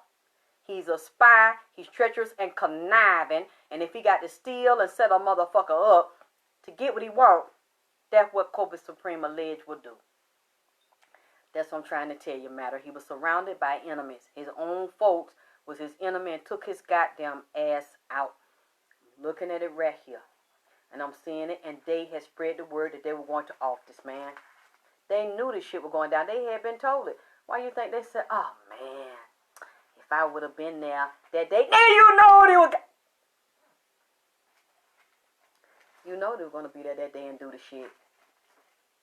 You was told to lay low about the shit. Now you're trying to act back up like you're not with that shit, or like you're just working and keeping his name alive. Nipsey is speaking here because death is with the judgment card. Whenever you see this, a dead person, a physical dead person has come back alive, resurrected, and they's talking. Said the nigga helped kill him, man. This is what I'm hearing from the other side. That's what they saying in the underworld. Nipsey is up talking. and walk around and watch them listen to what they say. If it ain't no fucking that been going on, I'm telling you, allegedly, it's some fucking here. Allegedly, I'm not saying for real. I'm saying alleged, man. She's messing with some of them gang members, man. This one on, man. This one on, man. This one on, man. I'm looking in their mouth. I'm down in the nigga mouth. I know I won't supposed to be back in people's mouth. I'm down in the nigga mouth, man. I see him secretly talking to Puma and coming up with their goddamn plan, but they don't trust each other. They're gonna double cross each other for it over. Allegedly. That's what I seen in that's what they said. That's what Nipsey said. She want what she want and want to get him money. She don't love him. The man still says she don't love him. She want to revenge because she feel like he did her wrong. He fucked around on her, didn't want to be with her, but she was fucking around on him. And she couldn't control and manipulate him and control his pipe. I'm talking about, man, the man got a pipe on him, man. Because he asked me. I didn't want to tell y'all, man. He asked me. When he asked me to be in that autopsy room and look at his body and show what they did to him, I said, Nipsey, I don't want to look at you because you're naked. He said, look at me. Look at my body. I said, don't ask me to look at your body like that, nigga. I don't want to look at your body. I'm going to look at your face and head and hair and shit. And then I looked at his chest, in the middle of his chest and his lung. He told me, look at me. I said, stop asking me. But I looked at it, I could keep my cool. I was looking at his face and feeling his face. What happened to your pretty face, baby? What they do to your face? Your hair, that blood drying in your hair and up there in your forehead, this gash up in there, your head bleeding around your forehead. And I looked at his face, looked at the side of the ears, looked at his neck, looked at his chest. That was tearing me up because I was heartbroken. Then I looked at the nigga's chest and I got in the nigga's stomach and shit. I tried to keep my eyes right there. Man, I was looking real calm like he told me. Then I said, oh, damn. I said, I know why them girls love you. I don't know if there was a fucking, I don't know. It looked like a damn python. I said, oh. You know what I'm going to do? When I get down to your leg, I'm going to close my eyes. So I was looking at, I got to his thigh, got to the nigga kneecap, and went to the calf and feet. I said, oh my God, I know a lot of bitches going to be crying. I said, I know why they love you, nigga. Oh! Damn, this nigga, I don't know if that's a baby snake. I don't know what the fuck that is. Long and thick. That's all. I said, damn, nigga, like a snake that on, and you live your body slim. I don't know what that is. Kind of animal. I said, boy, I don't know. I said, them little women took all that, because every time I see you be with women, it's my size. I ain't never 5'2". They about 5'2" and lip.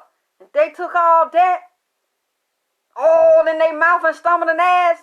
Man, I'll be in intensive care. I ain't want to tell y'all, man. I seen that shit. And he just, look at me. Don't tell me, nigga, don't talk to me like that. Don't talk to me like that. Talking about, look, And then he I said, I'm not looking down at no more. I'm closing my eye and I get to the midsection. I'm going to skip over it. I'm going to look over it because that traumatized me. Ask somebody that know the nigga. Y'all told me y'all seen it through the nigga clothes. So, girl, I don't know what that was, baby snake, Sarah Prophet. Shit, your name is Prophet. What you see? God damn it. I tried not to, I'm not, only why I say I was not looking in nobody's mouth no more. I was trying to look in nobody under their clothes. After I seen that, now we were in the bump. They were going to do an autopsy on him. I seen all of that. My eye, I thought I had lost my breath. I said, oh, that's bigger than your body. I don't. It's long. I seen that shit last year. That shit traumatized me. I wasn't going to tell y'all.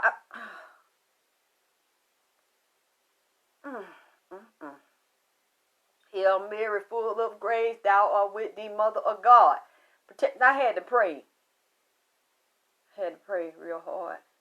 God, I want to get it out of my mind. I want to unsee. I said, how them little bitty girls take that? And you ain't hurt them ladies. They must not, because they were chasing you, fighting each other over them. And I down the street corner on Crenshaw, pulling blades on a bitch. I said, you know what? I guess I understand now, nigga. Guess I understand. I told you I'll be out there saying Aaliyah age ain't there but a number. We'll do a Aaliyah R. Kelly in this bitch. You gonna have me out there scrapping like a motherfucker too. I seen all that. That's why I seen when he be singing. Look at him rapping like he was singing at a concert a few years ago. He had that black t-shirt on. And yeah, you know how some nigga be long and skinny, but long and healthy. Long and thick with it. He was rapping with some white jeans on. You see him on the stage on YouTube, had a black t-shirt, and he was singing going across the stage. And he kept, his pants were hanging down. He kept reaching down. I was like, he's skinny. Why that man keep reaching down? That's why I guess the women, like that what rappers do. Grab their crotch and shit. And, you know, got they swear. I said, he keep reaching down. But then he won't reach down, like, around his crotch. Like he reached down past it, like, down on his leg. I said, why the nigga reach past his crotch down on his thigh? Like, what the fuck? Because I can't see that because he's slim. I said, he cute as fuck, but he's slim. Why he keep his pants hanging? Because he must want them to hang. I said, I don't see him try to pull them up. He kept reaching down around his dick. And I say, let me stop watching this damn young ass boy, because that's turning me on. But I couldn't quite see the shit. He kept reaching down. And then when I got in there, he said, look, and then he said, look, I want you to see something. I want you to examine me. I said, no, nigga, I don't. I'm trying to keep my mind on the Lord, and I'm trying to do my reading. I don't want to do that. He said, you got to tell them what they did to me. I said, I will tell them what they did to you, but I won't look at that part, though. I'm going to look over it and around it. He said, look. I said, see, that's why you got in trouble. You don't have to talk to me like that. I'm trying to do your reading. This in, I'm looking down, and I said, okay. I said, damn, that's what. Oh! I see why the women love you. But I am not going to look back at that. I don't know what that is. I'm not going to look back at that. I don't know what kind of, is that an animal? And it wasn't even hard. And I just seen it was like that. So I said, oh my God, that's why them women is out there crying and up there stomping and jumping up and down. I did the marathon hollering with all the blue candles playing that radio and playing that music and shit down there screaming. And all of them said they were all going with you, goddammit. I see why, because you unleash that on them. Okay, they talking to the mic. I don't know how they talk to that, because that, I don't know, that will tear my throat up. And you know, I have to sing and keep my voice. I don't see how they did it. And you see Tanisha, she's so cute to me. She look like a little baby doll. She's so cute. And she be talking so, yeah, now, bitch, we know you ain't so cute and sweet, is you? Not with that. Not taking you as a champion, a professional. Because you took that and got that baby bind, that pretty baby bind. He released the beasts. He liked to release it, too. Like, for people to look at me. I had to pray.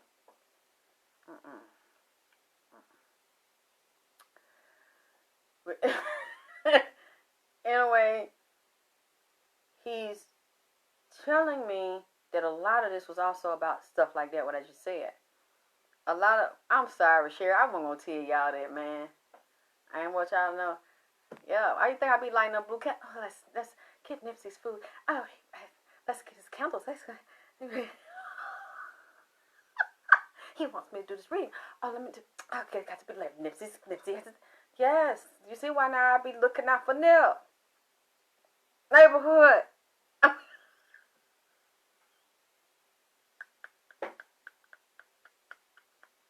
Make sure that he have everything he needs. You know, that's...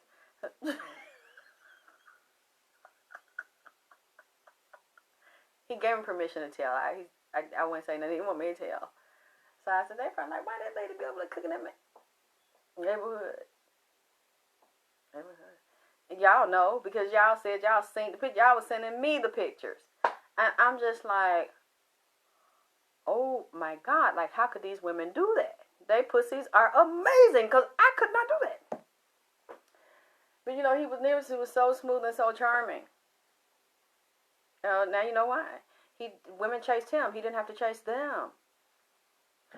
He also said to me, that bothered me a lot, and it kept coming up when Nipsey was very thin. Because I've seen him, he looked so handsome. He was so fucking fine. When he had the weight on him and his muscles and stuff, he looked so good. And then towards the end, he was so thin. And he looked so troubled and so worried. And he was on that Dr. Sabi diet. He looked too thin. That's why I left that alone. Because when I do total vegetarian every day, I'm a vegetarian probably 3 days a week.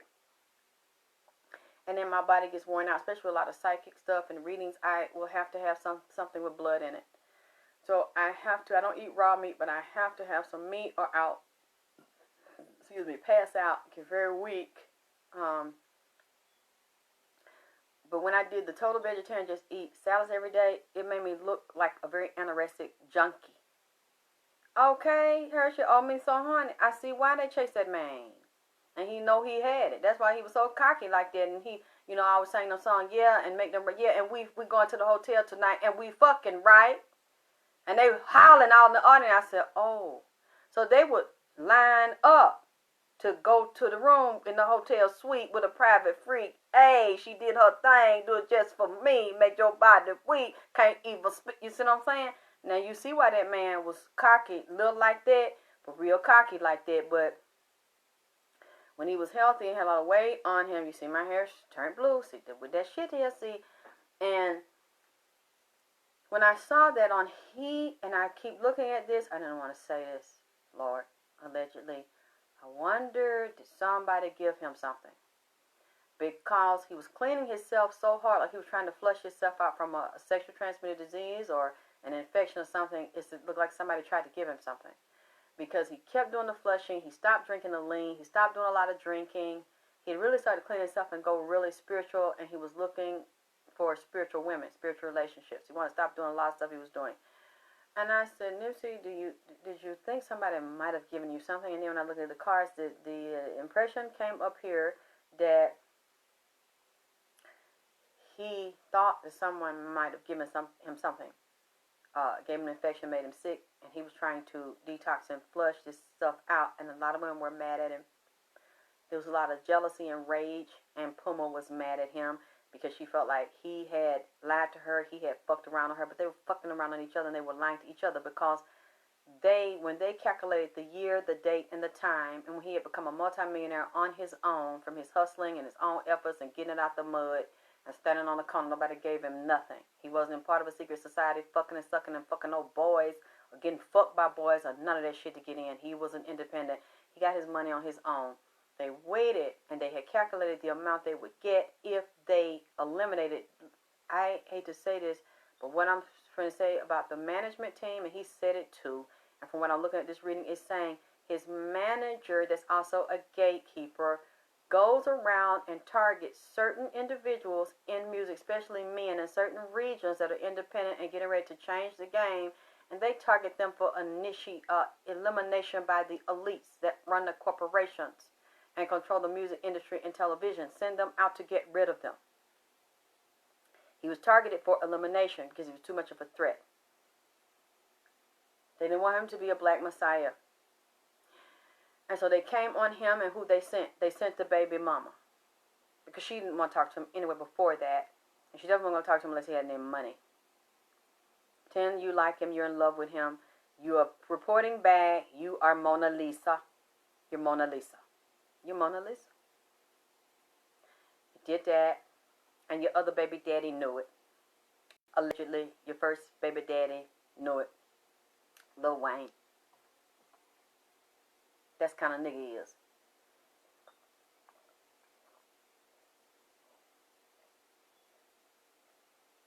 Oh, that's good. You are the sucker. You're the honeypot. Allegedly. I ain't got no name, but y'all know what I'm talking about. And you were reporting back to the elite because you aim to please them, and you use this to come up and get you some new TV shows and some movie deals and fame. Nipsey told me California's falling. Hollywood's falling, acting and music and the deal with these peoples is falling. Y'all can go get your deals if you wanna, but you are signing with the devil, and it's going to come to an end. And a lot of your shit gonna be stole if you don't get killed first. It's better for you to be independent and build your stuff up on your own, because you're gonna get jammed up in a system that is collapsing. And after this COVID shit, you're not gonna rise back up inside of there. Yeah, he said that. He did say he wanted to fuck her years ago and he wanted to be with her until he found out. And then you see, before this happened to her, what people don't know is he got away from her. He was fucking other people again. She was fucking other people. And she felt very angry about that, but she was fucking other people while she was with him. It wasn't just him doing the shit.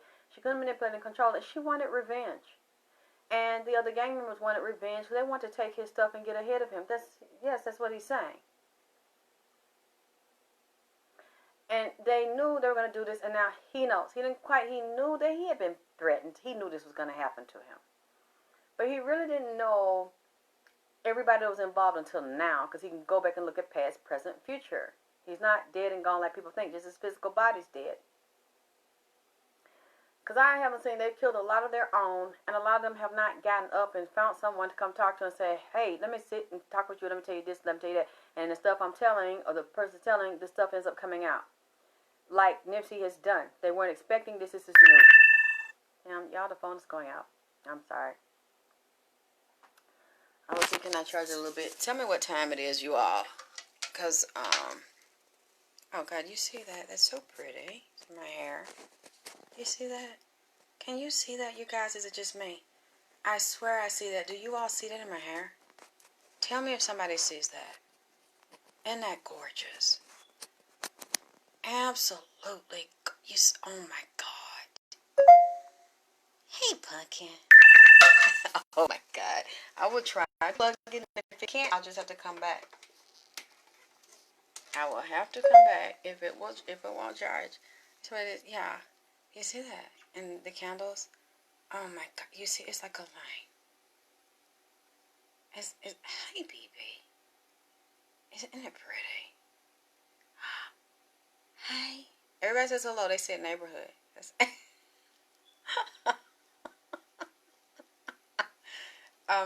Tell me what time it is, y'all. I'm seeing how much time I have. And I'm going to try to put it up tonight. I'm going to stay up, just put it up for you. What time is it, everybody? One time tell me what Eastern Standard Time, because I can't see the time on the phone.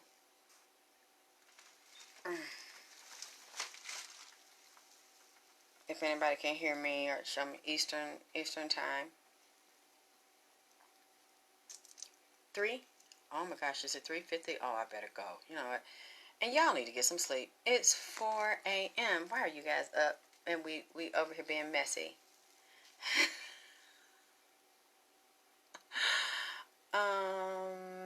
Yeah, I'll try it.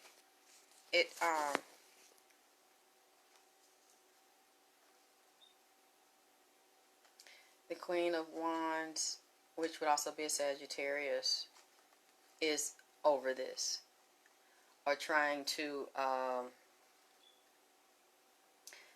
act like she's not in it and trying to lay low and trying to, I know, because the energy is shifting, and we're going to change our diets and see can we smooth a lot of this stuff out. She's in this, but trying to act like she's not, and she's over. She just wants the money that she can get out of here and the fame and the recognition. They're trying to take his estate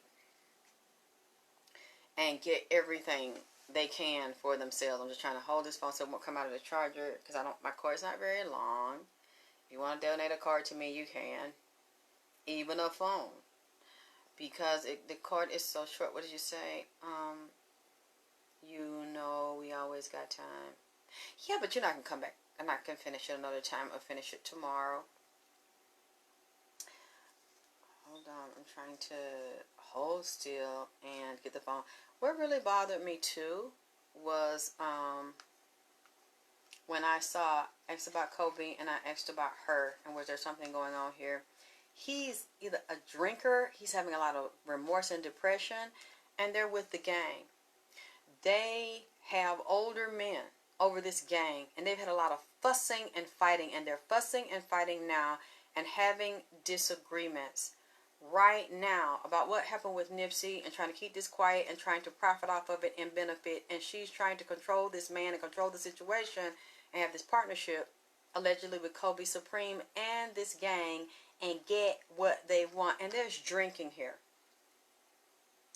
Drinking, a lot of depression, and even physical. His body is not in the best health, dealing with the guilt behind what they did to Nipsey. Both of them, as well as other people involved, but I particularly look at these two right now, have a lot of remorse and guilt around what they did to Nipsey. They didn't think they were going to have the guilt, and they were angry and jealous and revengeful and resentful of one of his things, and was willing to kill him to do it. And now that this happened, you know, and when you realize the finality of something, and then they went and got their money, and she got her money, and got a lot of money out of this, but still it's not enough for her. She wants more, everything she can get out of this. When you really get to think about that, and you see it didn't go your way, and then you're angry on top of it, it's showing there's a lot of arguments and there's some addictions here. If shows he has addictions and she may have them too, from not being able to get over the guilt of what they've done, and knowing that there's no going back from this, that he can't physically come back from this, and they don't want anybody to know that they had something to do with physically destroying his life. And you know what? I always cringe when I see Kobe Supreme playing with Cross on the video, laughing and talking like you love that little boy and around his family and probably the children, and knowing you really know what happened to their father. And then he wrote the song, you know, I Think About You, and the rap song talking about Nipsey, and you wish that you could rupture a lung of whoever did this to him. I'm like, damn, that's, now that I'm thinking about it, it's quite chilly because his lungs were ruptured. Both of his lungs were ruptured. And you're talking about you wish you knew you can get justice and revenge for what was done to him and having your friend taken, but you know what happened to your friend. I mean, allegedly you know what happened to your friend. All of them know what happened to him, and they know who did it. But they're saying they don't know, and they would do something about it if you do know. But you do know. He's saying you do know. You all were there. Either you saw it or you were close by. And you all let this happen, and then you go to his funeral because the killers were at his funeral. And because you want to make sure that you can get off on your handiwork and knowing that you did this to him. And you all know who did it to him. They know who did it to him. He says they know. And you're in his businesses now. You got Kobe Supreme is in this man's business some kind of way. You all tell me if you can find out. Either he's helping to run one of Nipsey's business or store, or you work in a store he was working, and some store affiliated with Nipsey. That's what Nipsey is saying. He is in cahoots with the ones who helped do this, and now you're profiting off of this, and you're still trying to profit. They want to destroy everything, break it up, go down to the core of it, consume it, and then split it with each other. This is what they always do. They did this to Biggie. They did this to Pac. They did it to my father. They did it to Sam Cooke. This is the model. This is what you do. And then they act like someone else did it, and they have nothing to do with this. But then the record labels and management, all of them profit because they have access to all the person's money, accounts, properties. Yes, Black Sam knows. Of course he knows who did this to his brother.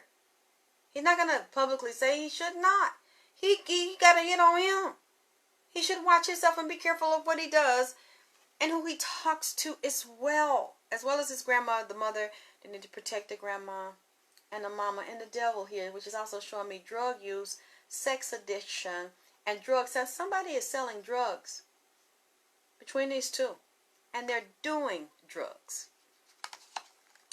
They're selling drugs within that organization, and this guy here is selling them and involved with them and doing them. And sex addiction. Both of them have a sex addiction. The baby mama and this guy. And he's fucking two women in between them, and they're playing this game here. He can be sometimes too, the legal issues. There's some legal proceedings and hearings going on right now. They don't want to be implicated in these, so they're trying to lay low. And like they want to stay out of this and have nothing to do with this. And it's so sad because it's showing they laid this man down. And they laid this man down. And now, while they did this, they are talking about, they done took this man's property and killed him to take it. And now they're talking about making money and benefiting off of the architecture, the new architecture, something they talking about building at the marathon. And this baby, the little boy, and the baby mom and them also talking about coming up and getting a piece of that. Getting a piece of that. I mean, I look at this tonight and got sick to my motherfucking stomach behind this shit. Because look at my very first reading I did on Nipsey when he came here and started talking to me. Look at the other reading. He leaving messages, passing messages to his mama, passing messages to Tanisha, passing messages to the baby mama, asking me to keep passing them to Puma. And if you notice, when I send them to her, they are not very nice. And the very first reading I did for him, have you noticed this one sounds like the very first one over a... Sorry, my phone, one of the apps came up. Have you noticed, if you look at it, this reading sounds very much similar to the very first reading. Have you noticed that this man has not changed his mind much? He's had over a year to look at past, present, and future and look in the Akashic records. See, him and the baby mama and these other people have karma in previous lives together. I had to know them and have some type of relationship with them too, because I'm so closely intertwined with him and a couple of them, as you know. And it's still on the bad side. And she had set him up and tricked him before. He thought he loved her and was probably married to her. And then she set him up to be killed then. And then allegedly is involved with tricking him and letting men set him up to do it now and benefiting. And I'm sorry, y'all, but he says she's sleeping with one of these men. She's sleeping with one of these men for manipulation and control and money. They made deals together and they're in partnership and agreement to get to direct this money as they close his accounts. As he said, they're working on closing his accounts, cashing everything out and destroying him. They don't want his name brought up. They don't want nobody talking about him. They don't want nobody loving him. They don't want nobody to question what happened. They don't want people to keep asking questions and investigating this. They don't want no memorials for him. If they put a plaque and street up, that's fine. Like they put an MLK or Malcolm X Boulevard up. But then you have no power when they do plaques and monuments. That's empty tribute because they know you're not here to cause no more trouble and start no more shit. He knows that he's very upset and he's been walking the marathon parking lot for about a week now. And I knew he was gone. I said, fine, baby, I'll see you when you get back. And he came and he told me that. I said, that's where you been? I said, okay, I'm going to get you something to eat. And I did that last night. And I said, well, when you want to, you come talk to me. And he told me this is where he was and that's what he saw. And I was like, I'm sorry. So you want me to tell? I don't have to tell it because he had told me to take a break. And then he said, no, I want you to tell this. I want you to deliver this message to let them know that I know that you know that I know that you know I know, bitch. I said, okay. He said, he'd been saying this to me for a few weeks now. He said, Kobe Supreme. I want you to say some message to Kobe Supreme. And I want you to tell her that I know. I said, well, you know they all want to get on me, so I'm going to have to say allege. He said, I need you to do it. And I said, well, let me see. I'm feeling this and I'm hearing you say it. And I started to write it. And then I said, let me look at the cards and see if they said they confirmed. And he was looking down. I said, this? He said, yes. And he said, it's time for judgment. They're going to pay for what they did to me. It might not be the way I want or as fast as I want, but things are going to come up with them. Different things. I'm not going to get into everything he said, but because he asked me to do it, he's been pressuring me for a couple of days since he's been back to do it, and I said, okay, I'm just going to surprise them, and I'm going to get up here, and I'm going to do it. And also, I had, hey, Anna, what is you doing up? Yeah, I gotta start on your stuff, your hair. I can't wait for you to get in and try it. It's gonna be gorgeous. I had to sit down so Nipsey can give me the full formula for it. I'm getting all the pieces now. I'm so excited because I tried it, tried to leave it, and I love it. Yeah, I also had mentioned I won't get into it too long, but this lady, somebody told me they heard my voice before, like from 3 years ago, when this lady used me in a song, and I'm just like, I don't know her. She says Sanye or Son. I said, you talking about Solange? She's like, no, I'm not confused. It's another lady, and I listened to it, and I was like, I don't know this lady. I did not give her permission to use my voice. Don't know who this is, but I heard it and I liked it. And okay, yeah, I'll be up, Yana. You can come when we get off, if you feel like talking for a minute. When I get off here, I'm going to get off of here. And I was like, this lady, did I have permission? And I let everybody know. I said, well, y'all ask her who she is and why is she using my voice. And then they started, good morning, and they started asking her and said, you have no business doing that, and that's wrong. And then she sent me a message on Instagram. She said, I want to talk. And I said, yeah, we need to talk.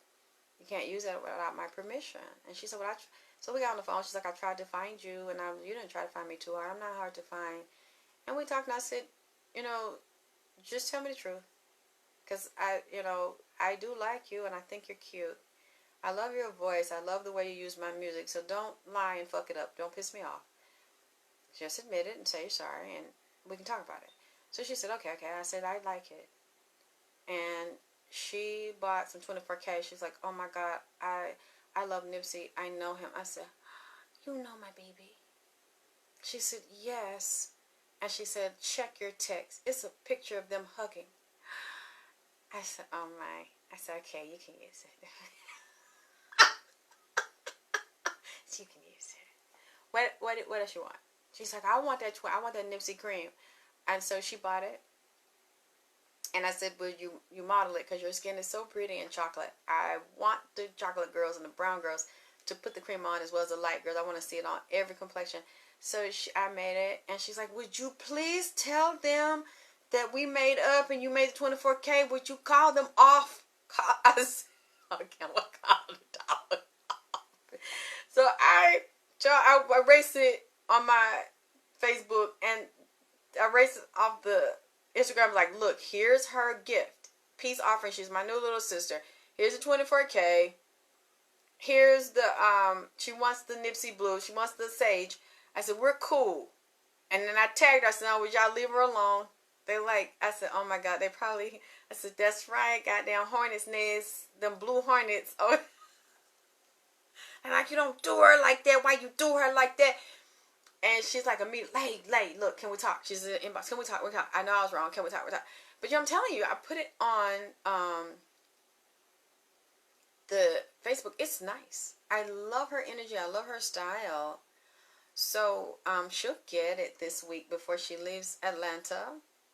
So that's why I wanted to tell y'all, so she would hear me say it, that I'm not lying. We're cool.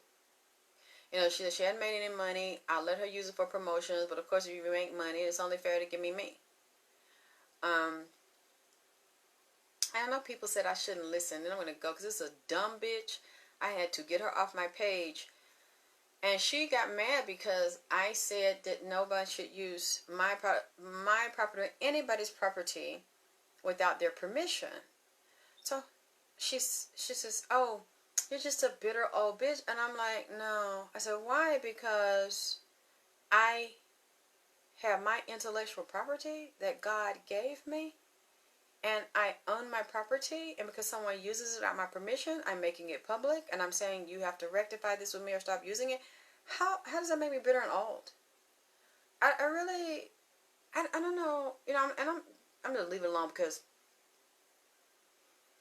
I don't know why black women feel like they have to come to my page and call them old, like bitter and old, because I could see, okay, to me, I don't argue about my age, and I don't care what people think about my age. You know, everybody's going to chronologically get older. To me, it just determines how you age. Or if you don't age badly, you take care of yourself. That doesn't hurt my feelings. But I guess it's the only thing she could think of, since she couldn't say anything about my look. So she's bitter. Oh, I'm not bitter. Why would I be bitter when I was smart enough to not copy anybody? I created the Alexis K. Tyler Vagina Part Show. I wrote, directed, and produced it. And I was smart enough back then to get my federal trademark and my federal copyright. So can anybody please put down in the chat, why do I have a right to be bitter? Why am I old and bitter? Because not only do I have the right to question you, but I have the power to shut you the fuck down. I just didn't really want to do that to the young lady. I didn't really want to fight her. Now, if it's a big corporation or something and they're saying fuck me and doing stuff like that, then yeah, it'd be a better fight. But this is a young woman that I think clearly likes me and has been using my stuff for a while. It's very clean, it's very professional.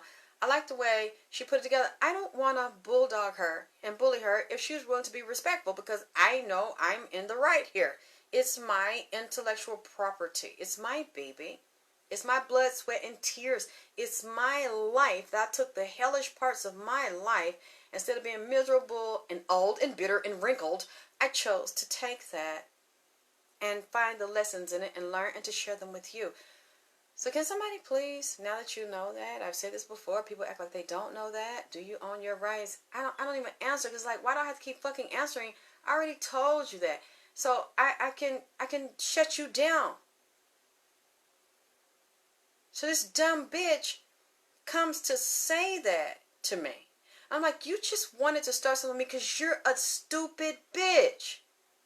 A stupid fucking idiot, because you or nobody else cannot do anything to me if I tell you, shut it down. And then you say, fuck me, or we don't have to do a damn thing. Then I'm not going to argue with you, because I know what it is and you know what it is. But I'm going to give you a chance first and say it publicly and get my fans to ask you. And she couldn't prove that I gave it to her. So then she just sent me a private message. Look, she's like, oh my God, is this really you? Is this you? I want to talk. And I was like, yeah, I think you do want to do that, don't you? She's like, I can't get the email. I said, here's my number. I didn't curse her out. I didn't insult her. And I said, why you didn't tell me? She's like, oh, your nephew told me that. I said, I don't have a nephew in the music business. I don't have a lot of nephews. I got two by my half-sister. And I know where they are. I knew them before they were born. So I know them. If you can tell me one of their names, I'll say yes. I said, but I'm not his TT. Because I'm not his auntie. I wouldn't know. He said, he said he called you. I said, again, you willing to go to court for him? She's like, oh my God, I'm so sorry. I said, okay, so we'll just work it out.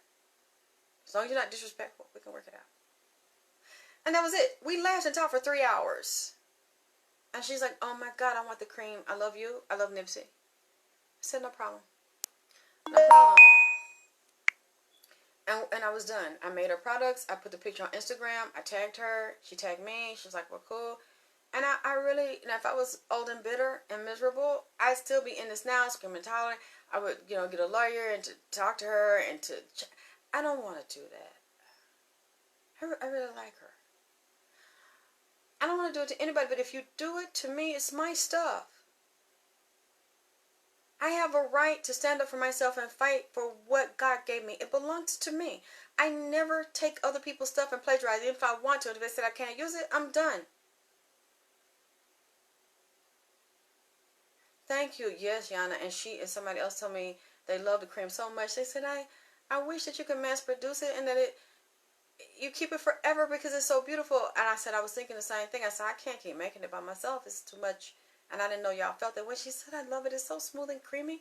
I love to sleep in it and it's soft. And I love the way it looks. I love the way my skin feels. Because a lot of women don't give me feedback. They don't call me on the stage. They don't call me on the 24K. I just know they buy it. And then they're mad at me. And then when they get it, I hear nothing.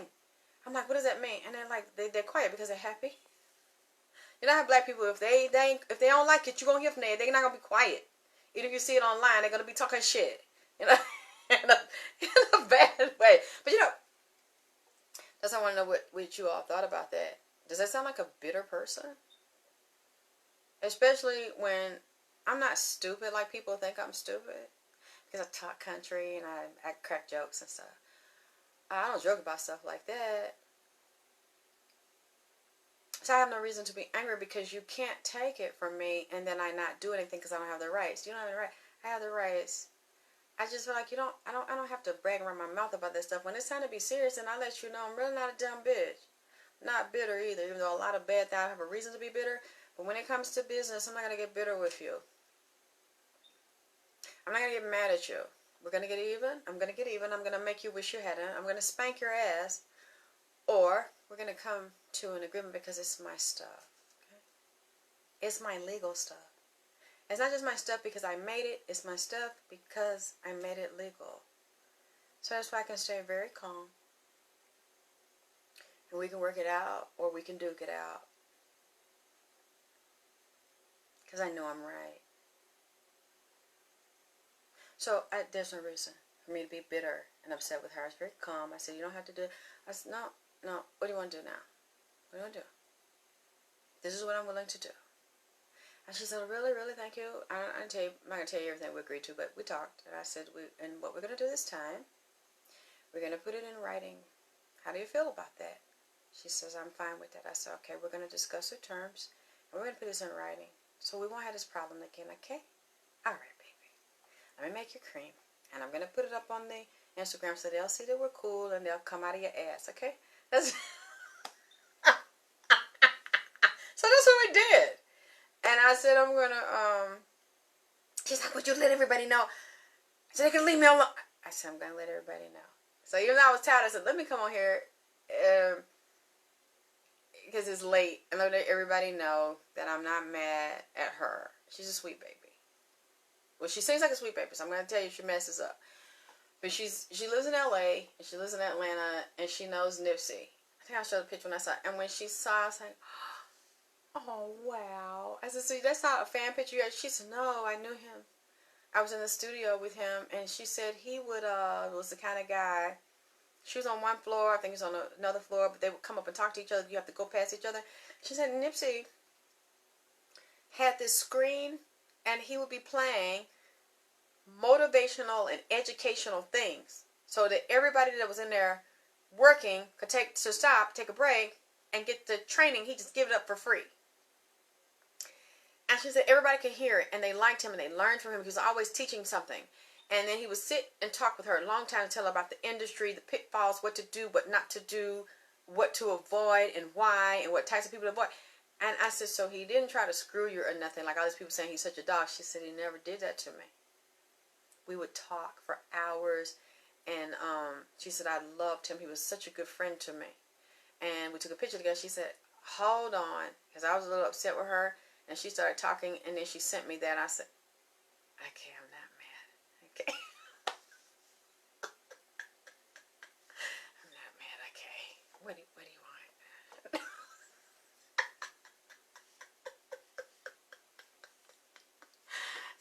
So right now, she's cool. But anyway, child, I did not know, because I started late. It's not your fault, it's my fault, because I started late. So it's like after 4. I'm not sleepy. I'm going to have to wind down and drink me some green juice and stuff. I've been drinking water right now. So good. I'm so thirsty. And I might come back later today. I got some work to do. Or, thank you, Nene. Or I'm going to come back Tuesday. So I'm glad I did get some time with you because he wanted me to share some of this. So I tried to share as much as I could of it, and as well as have fun, sit and talk. I see that you all like the other show I did. It's very real and very honest and women's issues and dealing with a lot of people that sent me emails about that. So I'll do that again this week, and self-talk and things I'm going through, because I'm really transforming a lot and spending a lot of time alone working on myself, as well as doing my reading still. But I still have to have time for myself and self-care and heal and grow and nurture me and get ready to go to the next level of my life. And I'm just glad that I'm moving to a point where what people say about me or say to me, especially things they think that are going to hurt you, because they hurt other women and they're taught that that is a no-no. to mature, to become older, chronologically older, is supposed to be something you're ashamed of, or that's the way they hurt their feelings, hit them below the belt. That doesn't hurt me. What's more hurtful to me is not taking care of myself because somebody says that, and not loving and respecting myself. But I feel like anything that you don't like on the physical, you can fix it, you can upgrade it, you can tuck it, you can cut it, you can change it. But you can't change your spirit, your attitude, or how you feel about yourself. Because those things on the outside, you can change them as you want. Keep spending money, upgrading them. But it's still not going to really fulfill you inside if you're rotten inside. And if you don't like yourself inside. So I've learned to detach from other people's sense of value and worth and beauty and age and all those things. Because everybody's going to get older every year. You can't stop time. The only thing you can control is how you look. You know, and taking care of your body. But you can't stop time. You can't control or move time. So I'm learning to be happy in my own skin. Loving me, loving the inside of me. And having the beauty radiate from the inside out. As opposed to what people think of you. Because you know what? It doesn't matter how pretty you are. And how you look. If somebody knows your birthday. And they know you're chronologically older. A lot of women can't take that. So they'll be like, yeah, well, you might look good, but you're still an old bitch. And see, if somebody can't, or when I was younger, oh, you're too young. You're not smart enough. And then, oh, no, you're too old. And you know too much, or I can't do it. Whenever somebody does that, it's because they know that a part of you is looking for approval for something or someone outside of them, outside of yourself. And you're never going to be happy. You're never going to be fulfilled because you're looking for someone else to say, well, you're not too old, or no, you're not too young, or yeah, you're still pretty, you still got... You'll fall apart if your validation comes from somebody saying you look good today, because if they don't, you're going to collapse. If you don't really believe it and you don't have worth, and when they don't say it, you're going to fall apart. So what I've learned to do, pull away from trying to meet somebody else's expectations and their beauty standards. Because when she said it, what I did was, and people had seen it earlier on Facebook, and then I thought about it, so let me erase this. I didn't go into her comment. Because it was like stupid to me to go into the comment. So I went above it because I wanted to stick to the real issue. The real issue wasn't my age.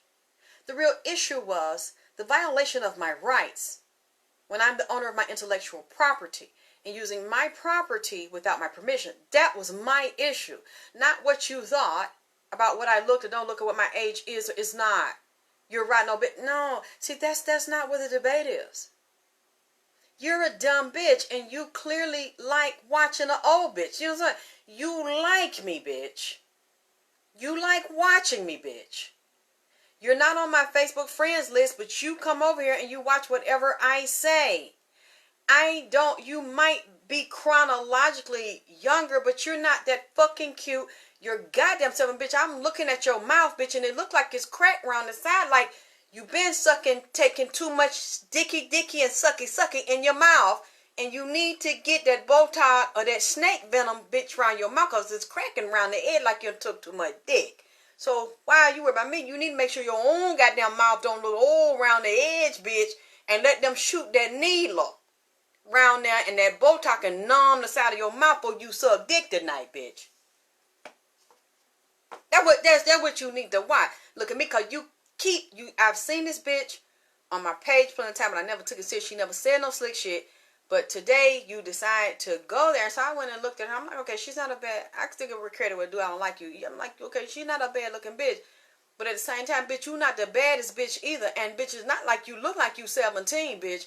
You look like you got a few numbers on you too, bitch. You might not be my age, but like you by in your 30, bitch, hitting 40. So you is really not what they call no young girl either, bitch. But check your mouth, bitch, because I'm seeing them little crack round in now.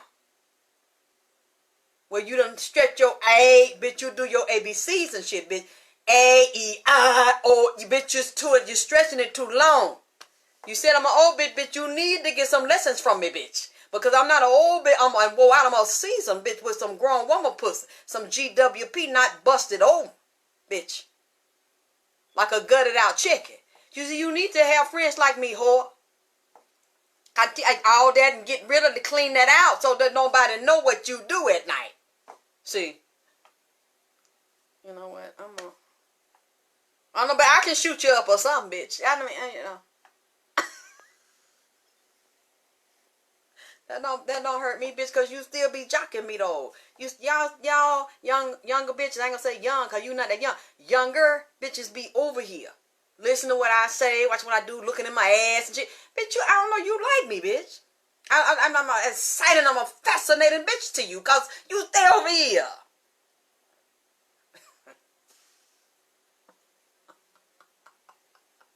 You know what? I'm done. I'm sorry. I shouldn't even brought this shit up. I'm sorry, y'all. I'm not even mad about it. I just really don't even get mad at bitches about when that's the only thing you can say. Because you can't find nothing else. But it's cool. It's cool. Yeah, I got a birthday. My birthday's in November. I was thinking about sharing it with you guys. And having some fun. I don't know. I might go dancing if we can.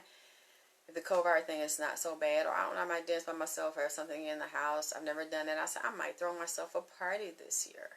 You know. I'm not going to let that bother me. I'm going to enjoy my life while I'm here. And be the best I can be while I'm here. But anyway. I'm going to get ready to wind out and get me something to eat. And hydrate and do my green drink. And wind out. I love y'all. Thank y'all for loving me and supporting me. And whenever you see somebody trying to do me wrong and shit, y'all let that ass know, like, not today, bitch. Not today.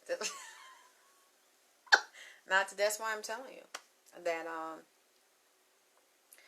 I do own my intellectual property. Yeah. And I've decided, I'm so glad I'm growing. I know I'm growing because I got to this point in my life. I'm like, I'm going to fight. I'm not going to let nobody fuck over me no more. I'm not going to let people walk all over me. I'm not going to be a victim when I know what's mine and I know what I own and I'm standing in my power. And people out, you've seen a lot of people try to do that to me. You're not just going to take my stuff anymore and I not do anything about it, or you punk me down about my stuff that I created and that I own. And that is my hurt and my pain that I turned it into something beautiful and fun and funny and educational. You know, you're not going to just take my stuff and not get a fight. No, and you shouldn't let anybody do that to you either when something belongs to you. No. If God gave it to you, it's yours. And you stand up for it and you fucking fight for what you believe in. And you fight for what belongs to you. And you cover everything you do legally. To make sure that not only you own it because you created it and you wrote it out or you sang it out or you drew it out or you exercised it out, a program, whatever you created, also get your trademark and your copyrights, because there's a judge gets that. First of all, a lawyer sees it. You have a case. There's not going to be an argument, and a judge sees it. It's a done deal. You don't have it, but you, even though you wrote it, you have some level. You get your poor man's copyright starting off in the post office. That will still give you some level of protection in a court of law. I don't have poor man's copyrights. I got my real copyrights and my real trademarks.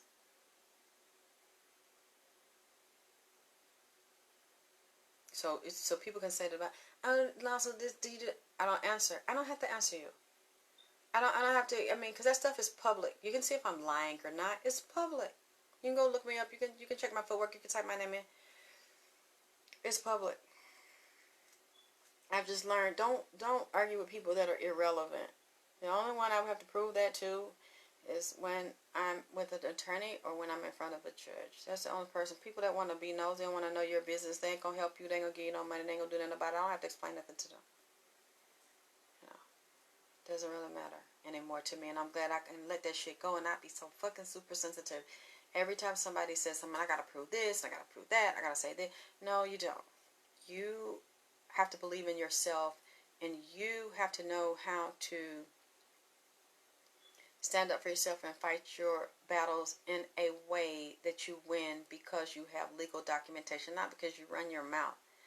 That's why I just don't. After she said it and I said what I said, I'm like, why am I bitter when I have, that's my intellectual property and I own the rights to my property?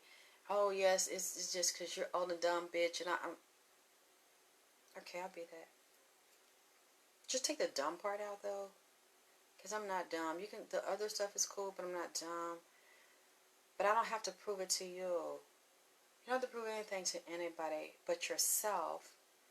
And you have to be satisfied at the end of the day, or when you look in a mirror every day, to know that when somebody fucked you, you stood up for yourself with dignity and your intellect and all of your paperwork intact, all of your documentation intact, and that you let that person know, we will fight as long as it takes if you violate me, and I'm not going to let anybody else violate me.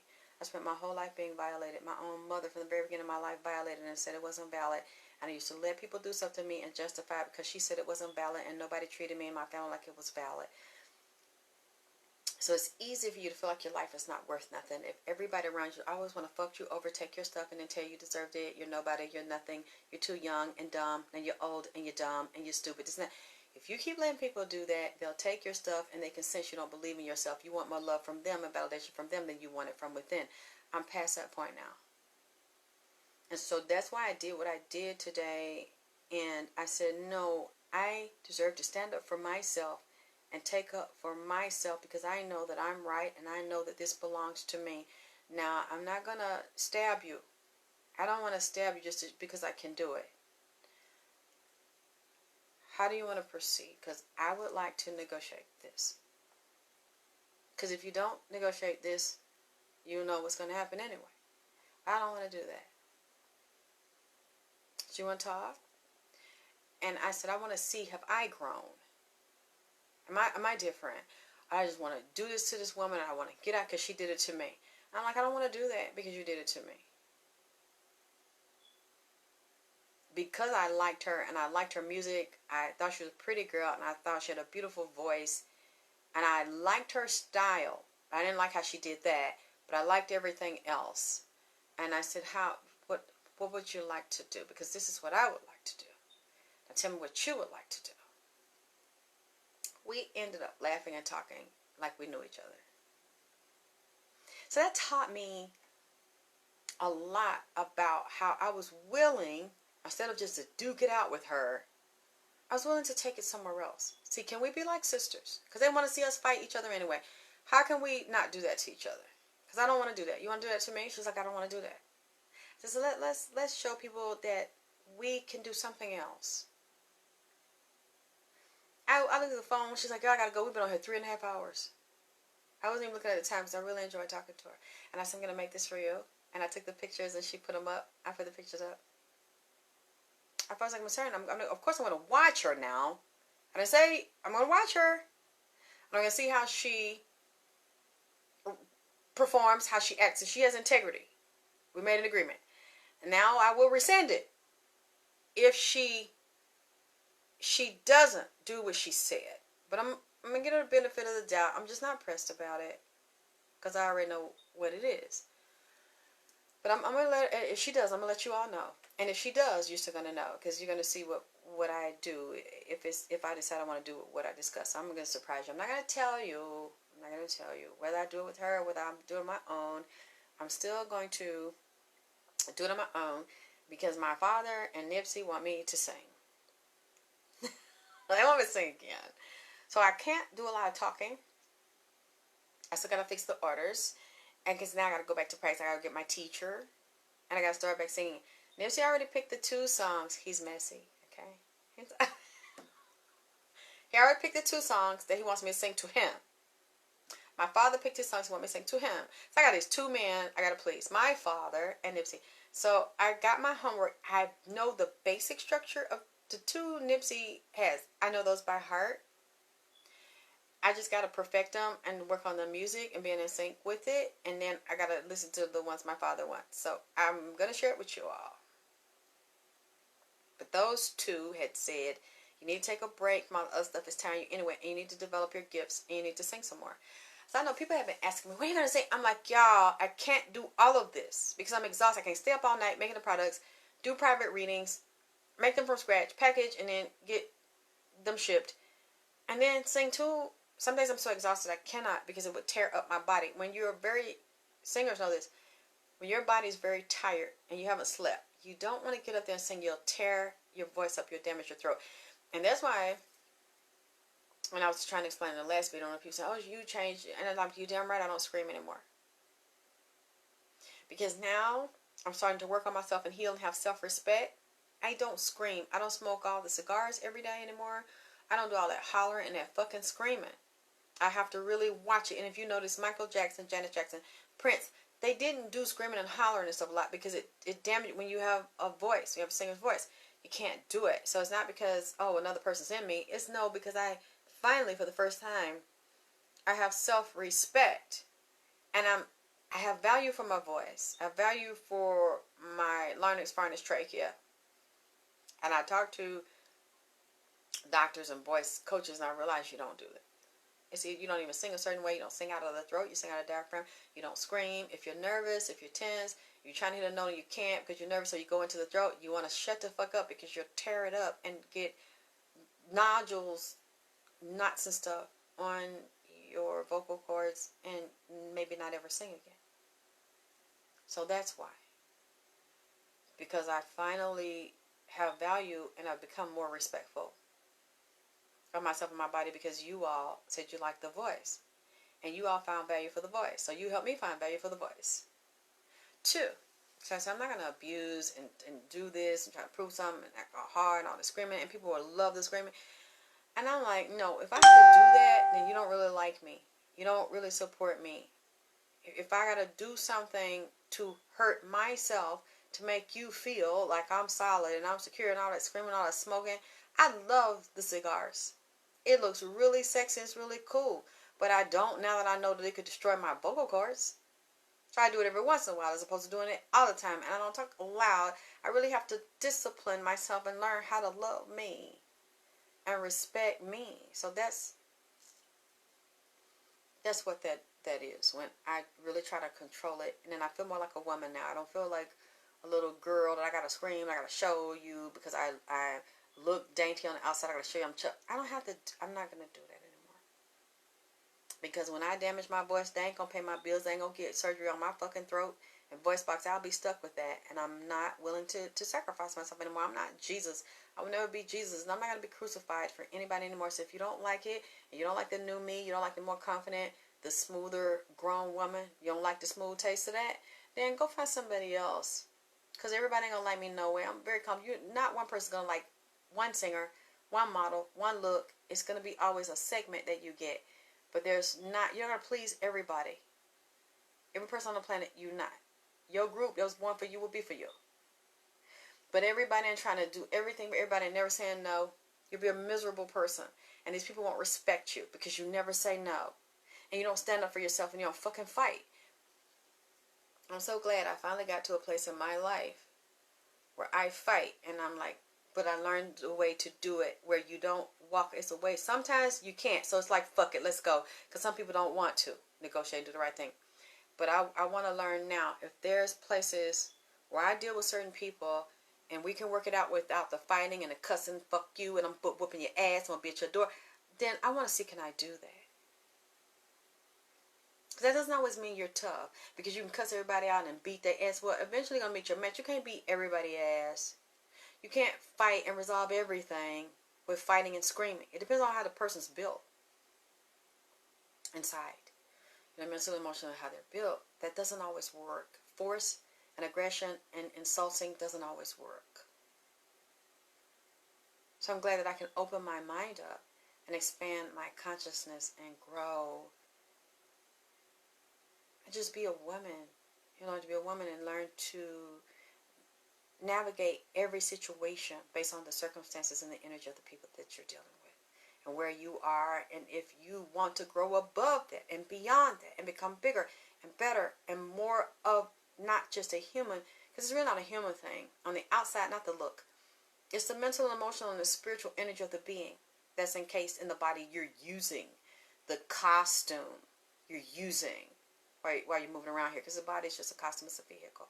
You get out of it, you're the real person. The real person's out of the skin. The real person's not in that body that decays. That's not the real you. People get attached to it because that's the one you see, and that's the one you know. But that's not the real one. Anyway, I'm glad you're here. had a good talk. I was trying, oh, there it is. There. Oh my God, I love that. You see that? Isn't that pretty? Oh, I don't know how they do that. I don't know how the lights do that. You see that? Isn't that gorgeous? Oh my, you see that? Hi, baby. You see that? Oh, you see that? Isn't that pretty? It's just a candle lit. That's all. I have no other things in here. It's blue. Let me see. I want y'all to see it. I love it. Or I think I'm gonna move. Oh God, let me try to get it right before we go.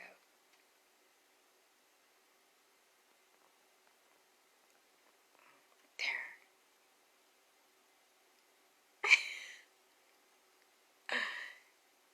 Okay, there. Yeah. Oh,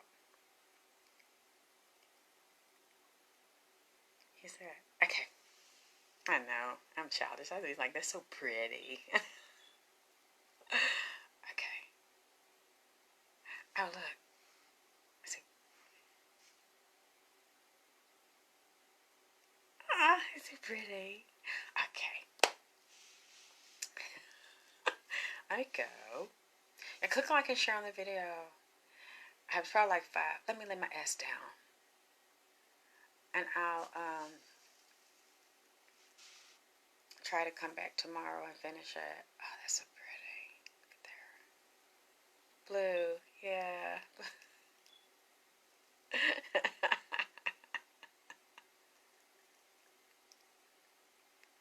Oh, wow. I know you still can't probably see my eyes. It's okay. I'm going to take some more pictures, and I like it when they clean them up for me. They make them so pretty. Okay. I'm going to go. Let me go. Oh. I feel like a little kid playing with the lights and the lasers and stuff. All right, let me get off here. I love y'all. Talk to you soon.